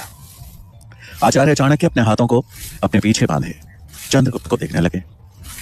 एक दो घास के गुच्छों को उखाड़ फेंकने के बाद चंद्रगुप्त ने आचार्य की तरफ देखा। उसका चेहरा देखते ही चाणक्य उसके मन में उठ रहे सवालों को पहले ही भांप गए और बोले, मन को एकाग्र कर काम करने से सफलता शीघ्र मिलती है। ऐसा कहे चाणक्य फौरन वहां से निकल गए। चंद्रगुप्त एकाग्रता से घास की कटाई करने लगा। सूरज सर के ऊपर आ चुका था। पसीने से लथपथ चंद्रगुप्त थक कर बैठ गया। भूख और प्यास से उसकी हालत खराब होने लगी थी। तभी उसे दूर से आती हुई एक लड़की दिखी, जिसके हाथ में कपड़े की एक पोटली थी। साधारण सी पोशाक पहने लगभग 15-16 साल की वो लड़की रूप की धनी थी। उसकी चाल में चंचलता और मुख पर भोलापन था। उसे देख चंद्रगुप्त को लगा कि वो कोई राहगीर होगी, लेकिन अब उस लड़की के कदम चंद्रगुप्त की तरफ ही पड़ने लगे। कुछ ही देर में वो लड़की चंद्रगुप्त के सामने थी उसने हाथ में पकड़ी पोटली को चंद्रगुप्त के सामने रखा और बोली, ये लो खाना। आचार्य सूरजमल ने बोला था कि दोपहर का खाना तुम तक पहुंचा दूं। चंद्रगुप्त ने उसकी तरफ उत्सुकतावश देखते हुए पूछा, नाम क्या है तुम्हारा? मैंने तुम्हें आश्रम में तो कभी नहीं देखा। लड़की ने बड़े सहज अंदाज में कहा, सुकन्या। मेरा नाम सुकन्या है। मैंने भी तुम्हें आश्रम में कभी नहीं देखा। उसकी बात सुन चंद्रगुप्त बोला, मुझे आए अभी कुछ ही दिन हुए हैं और मैं यहां रहकर तक्षशिला में प्रवेश के लिए तैयारी कर रहा हूं। सुकन्या ने कुछ सोचते हुए पूछा, तैयारी? तुम्हें देखकर तो ऐसा लग रहा है जैसे तुम्हें कोई सजा मिली है। चंद्रगुप्त ने थोड़ा शर्मिंदगी से घास और फिर हाथ में पकड़ी हंसिया की तरफ देखते हुए कहा, नहीं नहीं, ये मेरे अभ्यास का ही हिस्सा है। चंद्रगुप्त की हिचकिचाहट देख सुकन्या असमंजस की स्थिति में थी कि भला घास काटना कौन सा अभ्यास होता है। लेकिन इससे पहले कि वो कुछ और पूछती, चंद्रगुप्त ने बात पलटते हुए सवाल किया, तुम्हारा गांव कहाँ है? सुकन्या ने बिना कुछ कहे बस एक तरफ इशारा कर दिया। चंद्रगुप्त ने नजर दौड़ाई तो दूर पहाड़ों की गोद में कुछ घर दिखाई दिए। इससे पहले कि चंद्रगुप्त कुछ और पूछता, वो लड़की बोली, अच्छा मैं चलती हूं, मुझे देर हो रही है। ऐसा कह वो चली गई। चंद्रगुप्त वहीं बैठे उसे जाते हुए देख रहा था, लेकिन भूख से पेट में कूद रहे चूहों ने चंद्रगुप्त का ध्यान खाने की तरफ खींचा। उसने तुरंत ही वो कपड़े की पोटली खोली और खाना खाने लगा। रोटियों के साथ आई खीर का स्वाद चख के तो जैसे चंद्रगुप्त की सारी थकान ही गायब हो गई। वो भोजन खत्म कर फिर से एक नई ऊर्जा के साथ अपने काम में लग गया। लेकिन काम करते करते एक सवाल उसके मन को बार बार व्याकुल किए जा रहा था, क्यों? आखिर इस घास कटाई के जरिए आचार्य क्या सिखाना चाह रहे हैं? और उत्तर तो चाणक्य ही दे सकते थे, लेकिन वो वहां थे नहीं। घास काटते काटते शाम हो चली और चंद्रगुप्त थक के चूर हो चुका था और साथ ही हताश भी। उसे अब ये सोच के गुस्सा आने लगा था कि तक्षशिला में प्रवेश के लिए यह घास काटना कैसे मददगार बनेगा। तभी उसे अपनी तरफ आते हुए कुछ घोड़ों की टाप सुनाई दी। उत्सुकतावश उसने आवाज की तरफ नजर दौड़ाई तो सामने तक्षशिला के कुछ छात्र घोड़े पर सवार उसी तरफ बढ़ रहे थे। वो छात्र एक युद्ध कला की प्रतियोगिता में हिस्सा लेकर वापस विश्वविद्यालय की तरफ लौट रहे थे। ये वही राजकुमार थे जिनसे चंद्रगुप्त ने पहले दिन ही लड़ाई मोल ली थी। उनको अपनी तरफ आता देख चंद्रगुप्त खुद में शर्मिंदगी महसूस करने लगा। उसने इधर उधर देखा कि कहीं किसी आड़ में वो छिप सके, लेकिन वहां आसपास ना कोई पेड़ था ना कोई पत्थर। रास्ते के दोनों तरफ बस घास ही घास थी। कोई चारा ना देख चंद्रगुप्त अपना मुंह छिपा घास काटने में लग गया। उन छात्रों ने चंद्रगुप्त को पहचान लिया और वहीं अपना घोड़ा रोक दिया। उनमें से एक राजकुमार जिसका नाम वीरसेन था, चंद्रगुप्त को देखकर बोला, अरे ये तो शूरवीर चंद्रगुप्त है, जिनको पीछे से वार करना कायरता लगता है, लेकिन घास काटना इनको बड़ा बहादुरी का काम लग रहा है। ये सुन बाकी के सब छात्र जोर जोर से हंसने लगे। चंद्रगुप्त ये सुनकर शर्मिंदा भी हुआ और साथ में उसके गुस्से का पारा भी बढ़ने लगा। तभी दूसरे राजकुमार ने तंज कसते हुए कहा, तक्षशिला में शिक्षा ग्रहण करने आया था ये। अगर ऐसे भिखारियों को तक्षशिला में प्रवेश मिलने लगा तो वहां की गरिमा तो मिट्टी में मिल जाएगी। इन जैसों को घास काटना ही शोभा देता है। ये सुन चंद्रगुप्त का पारा जैसे आसमान छू गया। उसने गुस्से में उन छात्रों की तरफ देखा जो घोड़े पर बैठे जोर जोर से हंस रहे थे। चंद्रगुप्त का हाथ हंसिया पर जैसे अपनी पकड़ मजबूत करने लगा। वीरसेन ने चंद्रगुप्त की गुस्से से भरी नजरों पर ध्यान देते हुए कहा, अपने गुस्से को घास काटने पर इस्तेमाल कर, वही तेरा यह गुस्सा बर्दाश्त करेगी, हम नहीं। चंद्रगुप्त गुस्से में अपनी जगह से उठ खड़ा हुआ। हंसिया पे उसकी पकड़ और मजबूत हो गई। चंद्रगुप्त हाथ में हथियार और आंखों में उबलता क्रोध लिए उनकी तरफ बढ़ा ही था कि तभी उसके कदम अचानक रुक गए, जैसे कि उसे कुछ याद आ गया। वो एक बार फिर अपने गुरु की आज्ञा का उल्लंघन नहीं करना चाहता था। वो तुरंत मुड़ा और चुपचाप घास काटने में लग गया। ये देख वो राजकुमार छात्र भी हैरान रह गए। लगता है शूरवीर की वीरता सिर्फ घास काटने में ही है, वीरसेन ने मजाक उड़ाते हुए कहा। चंद्रगुप्त की तरफ से कोई प्रत्युत्तर न पाकर वो छात्र हंसते हुए वहां से निकल गए। चंद्रगुप्त जैसे मन मसोस के रह गया, लेकिन उसे पता था कि अगर उसने एक बार और आचार्य चाणक्य को अपने व्यवहार से गुस्सा दिलाया तो उसका परिणाम अच्छा नहीं होगा। समय हल्का सा आगे बढ़ा। चंद्रगुप्त अब इस कटाई के काम से ऊब चुका था। उसके थके हुए शरीर से ज्यादा उसके मन में चल रहे सवालों ने उसके हाथों को रोक दिया। वो चिढ़ते हुए एक जगह बैठ गया। उसने एक बार उस हंसिया की ओर देखा, फिर अपनी आंखों में घृणा के भाव लाते हुए उसे पटक दिया। उदास मन के साथ घृणा भरी आवाज में वो अपने आप से बोला, कहां तो आज सुबह मैं अस्त्र शस्त्र सीखने के लिए लालायित था, और कहां ये आचार्य ने घास कटाई के काम में लगा दिया। ऊपर से ये हंसिया इसे पकड़ पकड़ कर हाथ दुखाए। सबसे ज्यादा तकलीफ तो इसी ने दी है। गुस्से में चंद्रगुप्त ने उस हंसिया को लात मारकर अपने से दूर फेंक दिया, मानो आज के बाद वो उसकी शक्ल भी नहीं देखना चाहता हो। चंद्रगुप्त आधे से ज्यादा काम खत्म कर चुका था। सांझ होते ही पशु पक्षी अपने अपने घोंसलों में लौटने लगे थे। मौसम में ठंडक आने लगी थी। चंद्रगुप्त आंखें मूंद कुछ पल के लिए आराम करने लगा, और उसे पता ही नहीं चला कि कब उसकी आंख लग गई। अपने कार्य को अधूरा छोड़ने वाले लोग कभी सफलता नहीं पा सकते। चंद्रगुप्त आचार्य के शब्द किसी तीर की तरह चंद्रगुप्त के हृदय में घुसे। चंद्रगुप्त नींद में ही हाथ जोड़ हड़बड़ाते हुए कहने लगा, क्षमा क्षमा आचार्य, क्षमा। अचानक उसकी नींद टूटी और आंखें खुलते ही वो चौंक गया। वो घास के मैदान में नहीं बल्कि एक पेड़ से लटके जाल में कैद था। चांद की छीनी छीनी रोशनी पत्तियों से छनकर जमीन पर छिटकी हुई थी। अपने आप को जाल में लिपटा देख चंद्रगुप्त ऐसे तड़पने लगा जैसे बिन पानी मछली। जाल को काटने का ख्याल आते ही चंद्रगुप्त ने तुरंत अपने कमरबंद में हाथ लगाया, लेकिन उसकी कटार उसके पास नहीं थी। न ही उसके पास वो हंसिया था जिसे उसने गुस्से में आकर फेंक दिया था। अब उसे आभास हुआ कि उसने उस हंसिया को फेंककर कितनी बड़ी गलती कर दी। वो वहां से निकलने की कोशिशों में उलझा ही था कि तभी उसे किसी के गुर्राने की आवाज आई। चंद्रगुप्त ने नीचे देखा तो एक खूंखार भेड़िया ठीक जाल के नीचे था। वो भेड़िया जमीन में कुछ ऐसे सूंघने लगा जैसे कि वहां किसी ने उसके निमंत्रण के लिए मांस रखा हो। चंद्रगुप्त की डर से सांस अटक गई। वो जाल में फंसा फड़फड़ाने लगा, जिसके आहट सुनकर अब भेड़िए की नजर अपने ऊपर जाल में लटक रहे चंद्रगुप्त पर गई। अगले ही पल वो भेड़िया चंद्रगुप्त को अपना शिकार बनाने की कोशिश में छलांग लगाने लगा। इससे पहले कि वो जाल में फंसे चंद्रगुप्त के पैर पर अपने दांत कड़ाता, चंद्रगुप्त ने जाल के अंदर अपने पैर ऊपर खींच लिया और वो भेड़िया बस रस्सी पर ही दांत कड़ा कर रह गया। चंद्रगुप्त की डर से हालत खराब हो रही थी। उसे समझ में नहीं आ रहा था कि वो कैसे इस मुसीबत से बाहर निकले। वो असमंजस में था कि आखिर वो यहां इस जाल में कैसे आ पहुंचा। उसे समझ नहीं आ रहा था कि क्या ये आचार्य चाणक्य की कोई नई परीक्षा है या फिर वो सच में एक बड़ी मुसीबत में है। चंद्रगुप्त खुद को उस खूंखार भेड़िए से बचाने की कोशिश कर रहा था, लेकिन भेड़िया भी छलांग मार जैसे अपने शिकार को हासिल करने की पूरी कोशिश में लगा था। कुछ देर बाद चंद्रगुप्त ने अपने आप को थोड़ा शांत कर ध्यान दिया तो उसे समझ आया कि यह भेड़िया ही उसको इस जाल से मुक्त कर सकता है।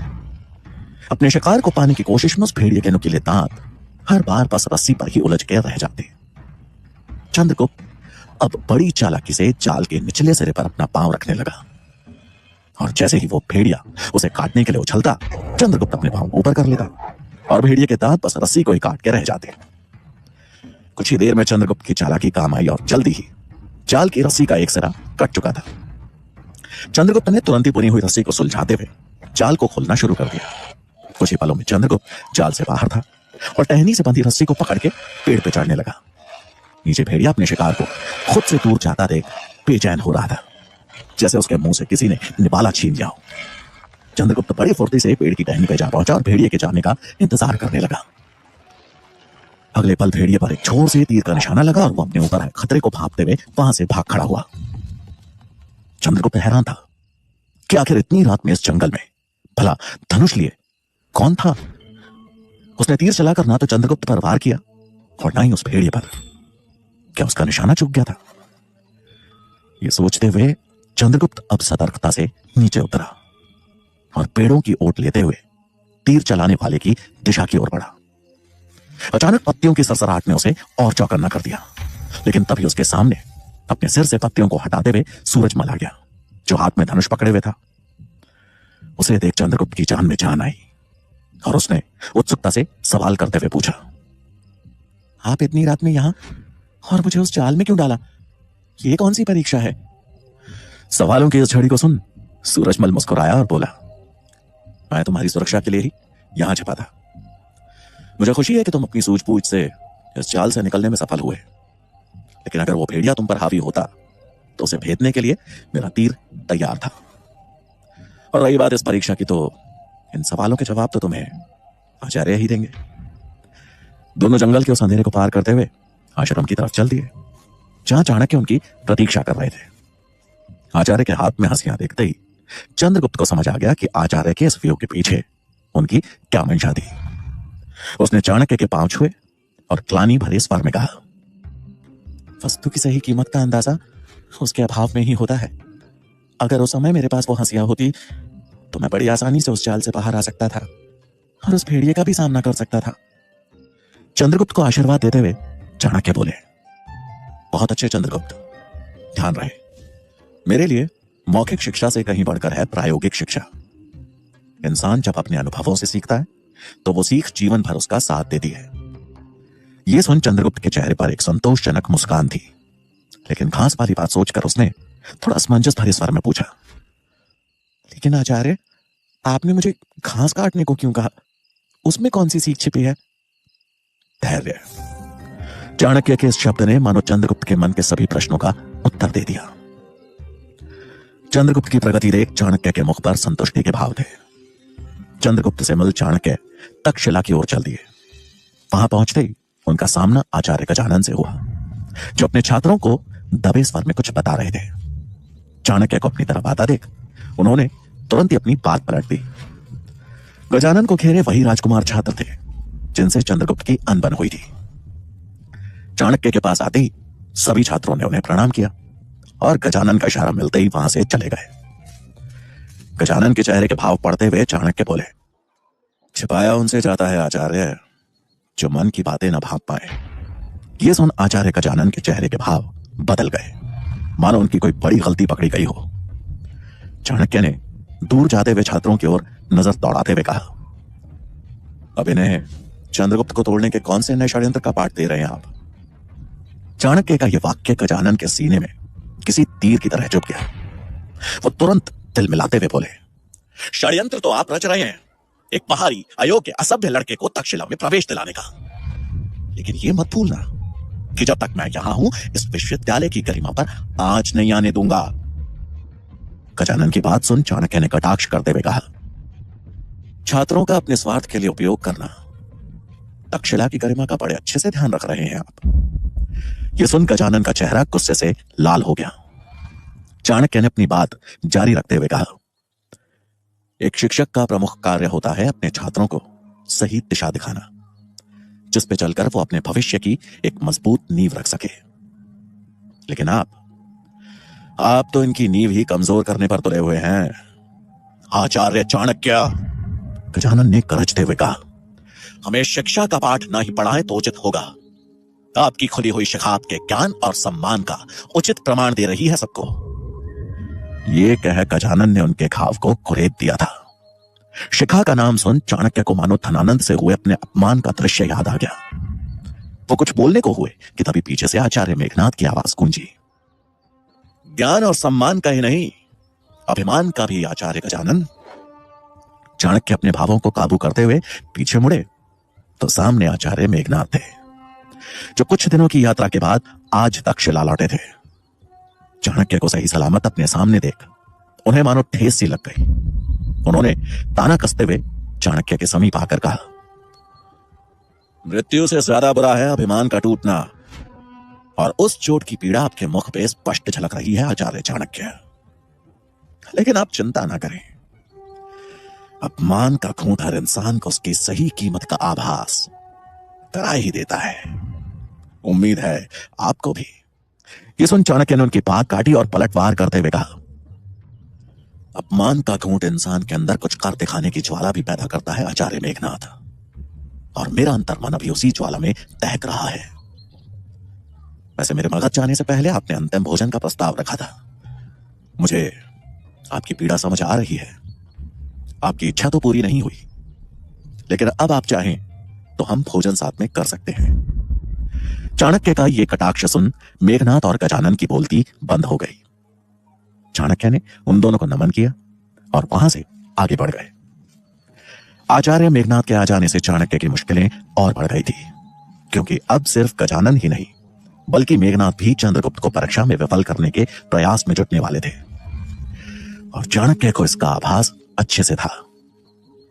चाणक्य की इस दोहरी चिंता से अनजान शाम में चंद्रगुप्त आश्रम में सूरजमल से तलवारबाजी की शिक्षा ले रहा था। कभी सूरजमल चंद्रगुप्त पर हावी रहता तो कभी वो सूरजमल पर। तभी सूरजमल की नजरें आसमान में उठते धुएं की तरफ पड़ी। धुआं इतना भयानक था जिससे साफ पता चल रहा था कि कहीं बहुत भीषण आग लगी है। धुएं को देख सूरजमल ने हैरानी भरे स्वर में कहा, लगता है पास के गांव में आग लगी है। चंद्रगुप्त की नजर जब धुएं की तरफ गई तो वो बोला, अरे ये धुआं तो सुकन्या के गांव की तरफ से उठ रहा है। आचार्य सूरजमल, हमें उनकी मदद करने के लिए जाना चाहिए। चंद्रगुप्त के ये शब्द सुन सूरजमल ने हामी भरी और अगले पल वो गांव की तरफ भाग निकला, मानो उसका कोई अपना गहरे संकट में हो, और उसके पीछे पीछे सूरजमल भी भागा। कुछ ही समय में दोनों एक छोटे से गांव के सामने थे, जिसके कुछ घर धू धू कर चल रहे थे। पूरे गांव में अफरा तफरी मची थी। लोग पास के तालाब से पानी ला लाकर घरों पे डाल रहे थे, लेकिन आग थी कि जैसे बुझने का नाम ही नहीं ले रही थी। लोगों की चीखें, चिल्लाने, रोने की आवाजें पूरे गांव में गूंज रही थी। गांव और वहां के लोगों की हालत देख चंद्रगुप्त और सूरजमल दोनों एक पल के लिए सहम गए। अब वो तुरंत उनकी मदद के लिए गांव के अंदर की तरफ भागे। गांव के किनारे ही सुकन्या का घर था, जिससे उठ रही आग के लपटें मानो पूरे घर को खाक करने पर तुली थी। घर के बाहर बस सुकन्या और उसे पकड़े एक आदमी ही था। बाकी के गांव वाले अपने अपने घरों को बचाने का प्रयास करते हुए दिखाई दे रहे थे। सुकन्या दहकते हुए घर में अंदर जाने की कोशिश कर रही थी, लेकिन वो आदमी उसे अंदर जाने से रोक रहा था, और रोकता भी क्यों ना। उस घर के अंदर जाना मानो मृत्यु को निमंत्रण देना था। सुकन्या जोर जोर से चीख रही थी, रो रही थी। हड़बड़ाते हुए चंद्रगुप्त ने सूरजमल से कहा, लगता है सुकन्या का परिवार अंदर फंसा हुआ है, हमें इनकी मदद करनी होगी। ऐसा कह चंद्रगुप्त बिजली की फुर्ती से घर के मुख्य दरवाजे के बाहर जा पहुंचा।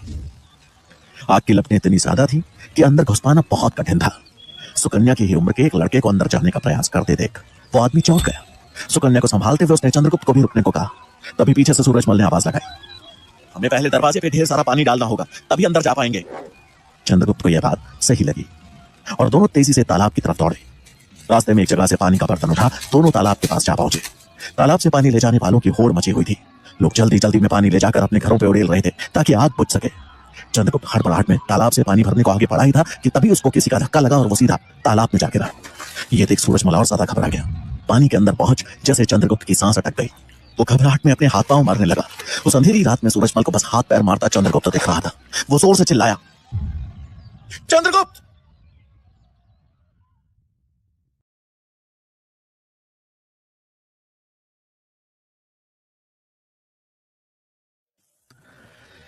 चंद्रगुप्त को छटपटाता देख सूरजमल को समझ आ गया कि अब उसने और देर की तो चंद्रगुप्त की जान खतरे में पड़ सकती है। उसने अगले ही पल चंद्रगुप्त की मदद करने के लिए पानी में छलांग लगा दी। कुछ देर के संघर्ष के बाद सूरजमल चंद्रगुप्त को सुरक्षित बाहर निकालने में सफल हो गया। सूरजमल ने उसका पेट दबाया और अगले पल चंद्रगुप्त के मुंह से खांसी के साथ पानी बाहर निकलने लगा। चंद्रगुप्त की सांसें तेज थी। उसकी हालत देख सूरजमल ने कहा, तुम आराम करो चंद्रगुप्त, पानी मैं लेकर जाता हूं। लेकिन चंद्रगुप्त को भला अपनी परवाह कहां थी।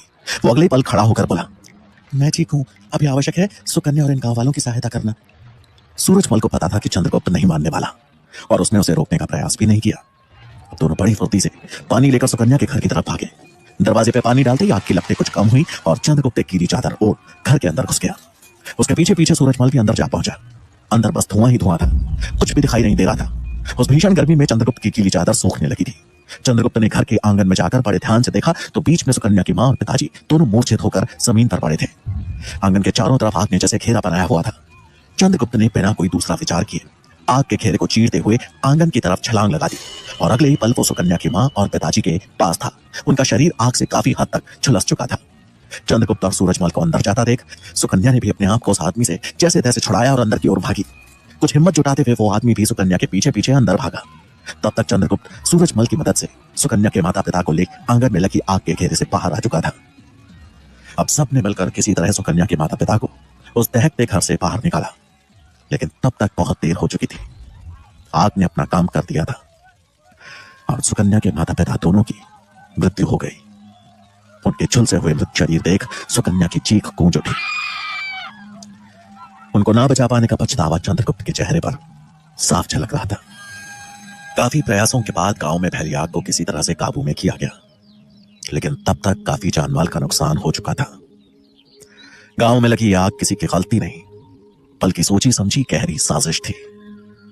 अपने माता पिता को यूं अचानक खोने के कारण सुकन्या गहरे सदमे में चली गई थी।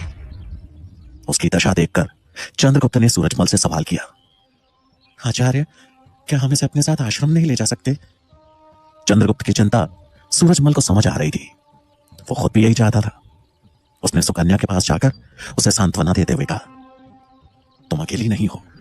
मैं चंद्रगुप्त, आचार्य चाणक्य, हम हैं ना तुम्हारा परिवार। तुम चाहो तो आश्रम में आकर रह सकती हो। सुध-बुध खो बैठी सुकन्या ने जवाब देते हुए कहा कि वो अपने माता पिता के दाह संस्कार के बाद ही कोई निर्णय लेगी। कुछ ही देर में गांव वालों ने सभी मृत जनों को एक जगह इकट्ठा किया और उन मृत व्यक्तियों के परिजनों की दर्द भरी किलकारियां पूरे वातावरण में गूंज उठी। उदास होकर चंद्रगुप्त और सूरजमल आश्रम लौट गए। चाणक्य को आज तक्षशिला से आश्रम लौटने में देर हो गई थी। रात काफी हो चुकी थी। चंद्रगुप्त की प्रवेश परीक्षा की उधेड़बुन में खोए चाणक्य आगे बढ़ रहे थे कि तभी उन्हें लगा कि कोई उनका पीछा कर रहा है। वो पीछे पलटे तो कोई नहीं दिखा। चाणक्य फिर आगे बढ़े, लेकिन इस बार वो सतर्क थे। उनकी चाल में कोई बदलाव नहीं आया, लेकिन अब वो अपने पीछे हो रही हर हरकत, हर आवाज के प्रति सजग हो आगे बढ़ रहे थे। इस लुका छिपी के खेल में चाणक्य आश्रम तक पहुंच गए, लेकिन उन्हें उस अंधेरे में कोई नहीं दिखा। ऐसा लग रहा था मानो रात के अंधेरे ने उस साय को अपनी गोद में छुपा लिया हो। आश्रम पहुंच जब चाणक्य को सूरजमल से सुकन्या के बारे में पता चला तो वो बहुत दुखी हुए। तभी चंद्रगुप्त उनके सामने आया और हाथ जोड़कर बोला, सुकन्या अकेली है, उसका अब अपना कोई नहीं बचा। क्षमा आचार्य, लेकिन हमने आपसे बगैर पूछे उसे अपने साथ यहाँ आश्रम में आकर रहने का प्रस्ताव दिया है। अगर वो चाहे तो क्या वो यहाँ आकर रह सकती है? चंद्रगुप्त की आंखों में करुणा देख चाणक्य का हृदय द्रवित हो गया। उन्होंने हामी भरते हुए कहा, अवश्य, सुकन्या हमारी पुत्री समान है। वो अकेली नहीं है। उसका पालन पोषण अब हम करेंगे। तुम उसकी चिंता मत करो। चंद्रगुप्त ये सुन खुश हो गया। चाणक्य सुकन्या को उसका परिवार तो नहीं लौटा सकते थे, लेकिन उसे अपने पास रख उसकी देखभाल करने का निर्णय लेकर उनके चेहरे पर एक संतोष का भाव था। कुछ देर बाद चाणक्य को अकेला देख सूरजमल उनके पास गया और तभी आवाज में उनसे कुछ कहा। सूरजमल की बात सुन चाणक्य के मस्तिष्क पर चिंता की लकीरें उभर आई। चाणक्य का चिंतित होना गलत नहीं था, और ना ही गलत था उनका किसी के द्वारा पीछा करने का आभास होना, क्योंकि पीछा कर रहे उस साये की एक पहचान थी। वो कोई और नहीं बल्कि महामंत्री अमात्य का भेजा गुप्तचर था। वो आश्रम के पास एक अंधेरे कोने में छुपकर चाणक्य की हर गतिविधि पर नजर रखे हुए था। अपने लक्ष्य के इतने करीब पहुंच उसके चेहरे पर एक कुटिल मुस्कान बिखर गई। रात्रि का भोजन कर चाणक्य ने चंद्रगुप्त को आश्रम के प्रांगण में बुलाया। चाणक्य का गंभीर चेहरा देख चंद्रगुप्त को समझ नहीं आया कि आचार्य इतने गंभीर क्यों है। उसने तो आज ऐसी कोई गलती भी नहीं की। चंद्रगुप्त को देखकर आचार्य कुछ सोचते हुए बोले, क्या तुम्हारा कोई शत्रु है? सवाल सुन चंद्रगुप्त को समझ नहीं आया कि आचार्य अचानक ऐसा सवाल क्यों कर रहे हैं। उसने कुछ सोचते हुए कहा, नहीं आचार्य, मेरा तो ऐसा कोई शत्रु नहीं है। अमात्य का भेजा गुप्तचर भी उसी अंधेरे कोने में छुपकर यह सब देख रहा था। चाणक्य ने फिर प्रश्न किया, क्या तुम पूर्ण विश्वास के साथ कह रहे हो कि तुम्हारा कोई शत्रु नहीं है? चंद्रगुप्त सोच में पड़ गया। वहां खड़े सूरजमल को समझ में आ गया था कि आचार्य किस दिशा में जा रहे हैं। चंद्रगुप्त ने प्रश्न के ऊपर थोड़ा और सोचा और फिर दृढ़ता के साथ उत्तर दिया, नहीं आचार्य, मेरा कोई शत्रु नहीं है। चंद्रगुप्त का उत्तर सुन चाणक्य एक गहरी सांस लेते हुए बोले, चंद्रगुप्त, याद रहे कि शत्रु किसी भी रूप में हो सकता है। यह सुनकर अंधेरे में छुपा गुप्तचर थोड़ा सकपका गया। वो मन ही मन बोला, कहीं इस ब्राह्मण को पता तो नहीं चल गया कि मैं उसके पीछे लगा हूं। ऐसा सोचते हुए उस गुप्तचर ने अपनी तलवार पर और मजबूती से पकड़ बना ली और चाणक्य की बातें सुनने लगा। इधर चाणक्य का यह कथन कि शत्रु किसी भी रूप में हो सकता है ने चंद्रगुप्त को और गहन रूप से सोचने पर मजबूर कर दिया। किसी निष्कर्ष तक ना पहुंचने पर उसने आचार्य से प्रश्न करते हुए कहा, मुझे कुछ समझ नहीं आ रहा आचार्य, मेरा किसी भी रूप में कोई शत्रु नहीं है। चंद्रगुप्त की बात सुनकर चाणक्य बोले, ऐसा नहीं है कि शत्रु हर बार तुम्हें सामने नजर आए। सबसे खतरनाक शत्रु वही है जो तुम पर छुपकर वार करता है। तुम्हें उसके आने की भनक भी नहीं लगती और वो तुम्हारा सर्वनाश कर देता है। चाणक्य की बात सुनकर अब उस गुप्तचर को यकीन हो गया कि उसका भेद खुल गया है। वो इधर उधर देखने लगा कि कहीं कोई अनजान खतरा उसकी ओर बढ़ तो नहीं रहा, लेकिन उस अंधेरे कोने में वो अकेला था। उसकी सांसें तेज हो गई। वो अपनी ही जगह पर खड़ा हो अब और अधिक चौकन्ना हो गया। इधर चाणक्य चंद्रगुप्त के हाव भाव देखकर समझ गए कि उसे अभी भी इशारा समझ नहीं आया है।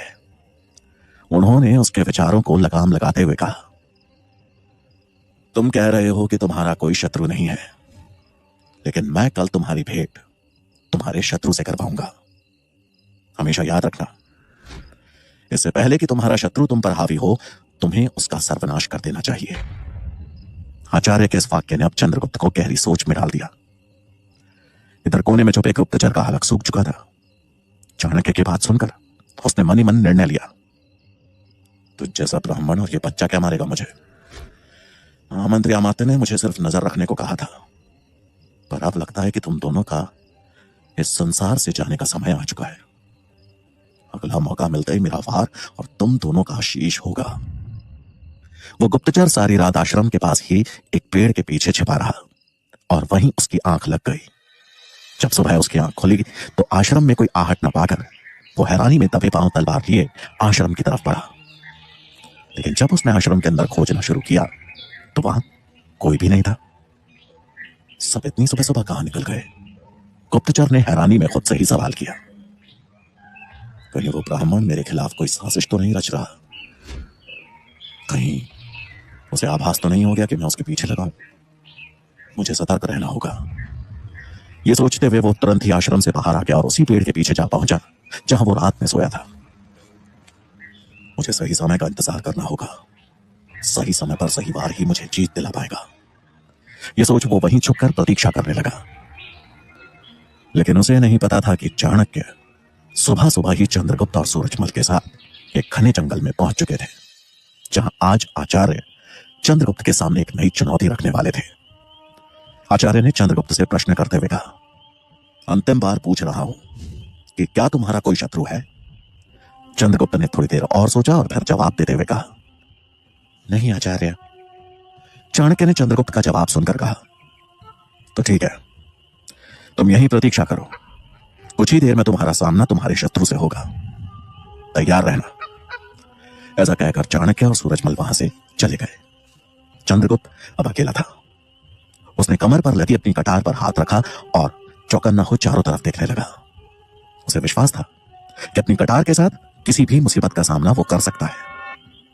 हाथ में कटार लिए वो इधर उधर देख ही रहा था कि तभी एक बड़ा सा पत्थर उसके पास वाले पेड़ से जा टकराया। चंद्रगुप्त ने उस दिशा में देखा तो उस पत्थर ने एक मधुमक्खी के छत्ते को तोड़ दिया था। छत्ते से चिपकी मधुमक्खियां इधर उधर भागने लगी। मधुमक्खियों के एक झुंड को अपनी ओर आते देख चंद्रगुप्त को आभास हो गया कि हाथ में ली हुई कटार किसी काम की नहीं है। उसने कटार को तुरंत अंदर खोसा और मधुमक्खियों से बचने के लिए वहां से भाग खड़ा हुआ। मधुमक्खियों का एक बड़ा सा झुंड किसी काले साए की तरह उसके पीछे था। चंद्रगुप्त को कुछ समझ में नहीं आ रहा था कि वो इस मुसीबत से कैसे बचे। तभी भागते हुए उसे एक बात याद आई जो उसने कभी अपनी माई से सुनी थी कि अगर मधुमक्खियों से बचना हो तो इंसान को पानी की तलाश करनी चाहिए। पानी ही सुरक्षा कवच बनकर मधुमक्खियों से बचा सकता है। अब चंद्रगुप्त की नजर आसपास किसी नदी या तालाब को तलाशने लगी। उसने पीछे मुड़कर देखा तो सैकड़ों मधुमक्खियां जैसे उससे बदला लेने के लिए उसकी तरफ बढ़ रही थी। उसने अपनी गति और तेज कर दी और जल्दी ही उसे एक और पानी के बहने की आवाज सुनाई दी। आवाज सुनकर उसके चेहरे पर चमक आ गई। उसने तुरंत अपनी दिशा बदली और पानी की तरफ बढ़ चला। कुछ ही समय में वो एक नदी के करीब जा पहुंचा। नदी का गहरा पानी देखकर एक पल के लिए वो सहम गया। गहरे पानी के डर ने उसके अंदर सिरहन पैदा कर दी, लेकिन पीछे चली आ रही मधुमक्खियों का डर तेजी से उस पर हावी हो रहा था। उसने और कोई विकल्प न देखते हुए नदी में छलांग लगा दी। नदी का बहाव धीमा था लेकिन पानी गहरा, जिसमें गिरते ही चंद्रगुप्त की जैसे जान निकल गई। पानी में डूबते ही उसकी सांसें डर से तेज चलने लगी और वो पानी से ऊपर निकलने के लिए छटपटाने लगा। हाथ पैर इधर उधर मारते हुए जैसे ही वो पानी से बाहर आया तो ऊपर मधुमक्खियों ने घेरा बनाया हुआ था, मानो उसके बाहर निकलने का ही इंतजार कर रही थी। चंद्रगुप्त को बाहर देखकर मधुमक्खियों ने उस पर किसी बाज की तरह झपट्टा मारा, जिससे बचने का अब चंद्रगुप्त के पास बस एक ही उपाय था, वापस पानी के अंदर घुसना। उसे समझ आ गया था कि अगर मधुमक्खियों से बचना है तो कुछ देर पानी के अंदर ही रहना होगा। और साथ ही उसे आचार्य चाणक्य की बात भी याद आ गई। वो उसका सामना उसके शत्रु पानी से करवाना चाहते थे और इस समय चंद्रगुप्त अपने शत्रु की गिरफ्त में था। चंद्रगुप्त को परीक्षा तो समझ आ गई थी, लेकिन अब चुनौती थी उस परीक्षा में सफल होना और उसके लिए जरूरी था अपने अंदर के डर को दूर भगाना। चंद्रगुप्त ने हिम्मत जुटाते हुए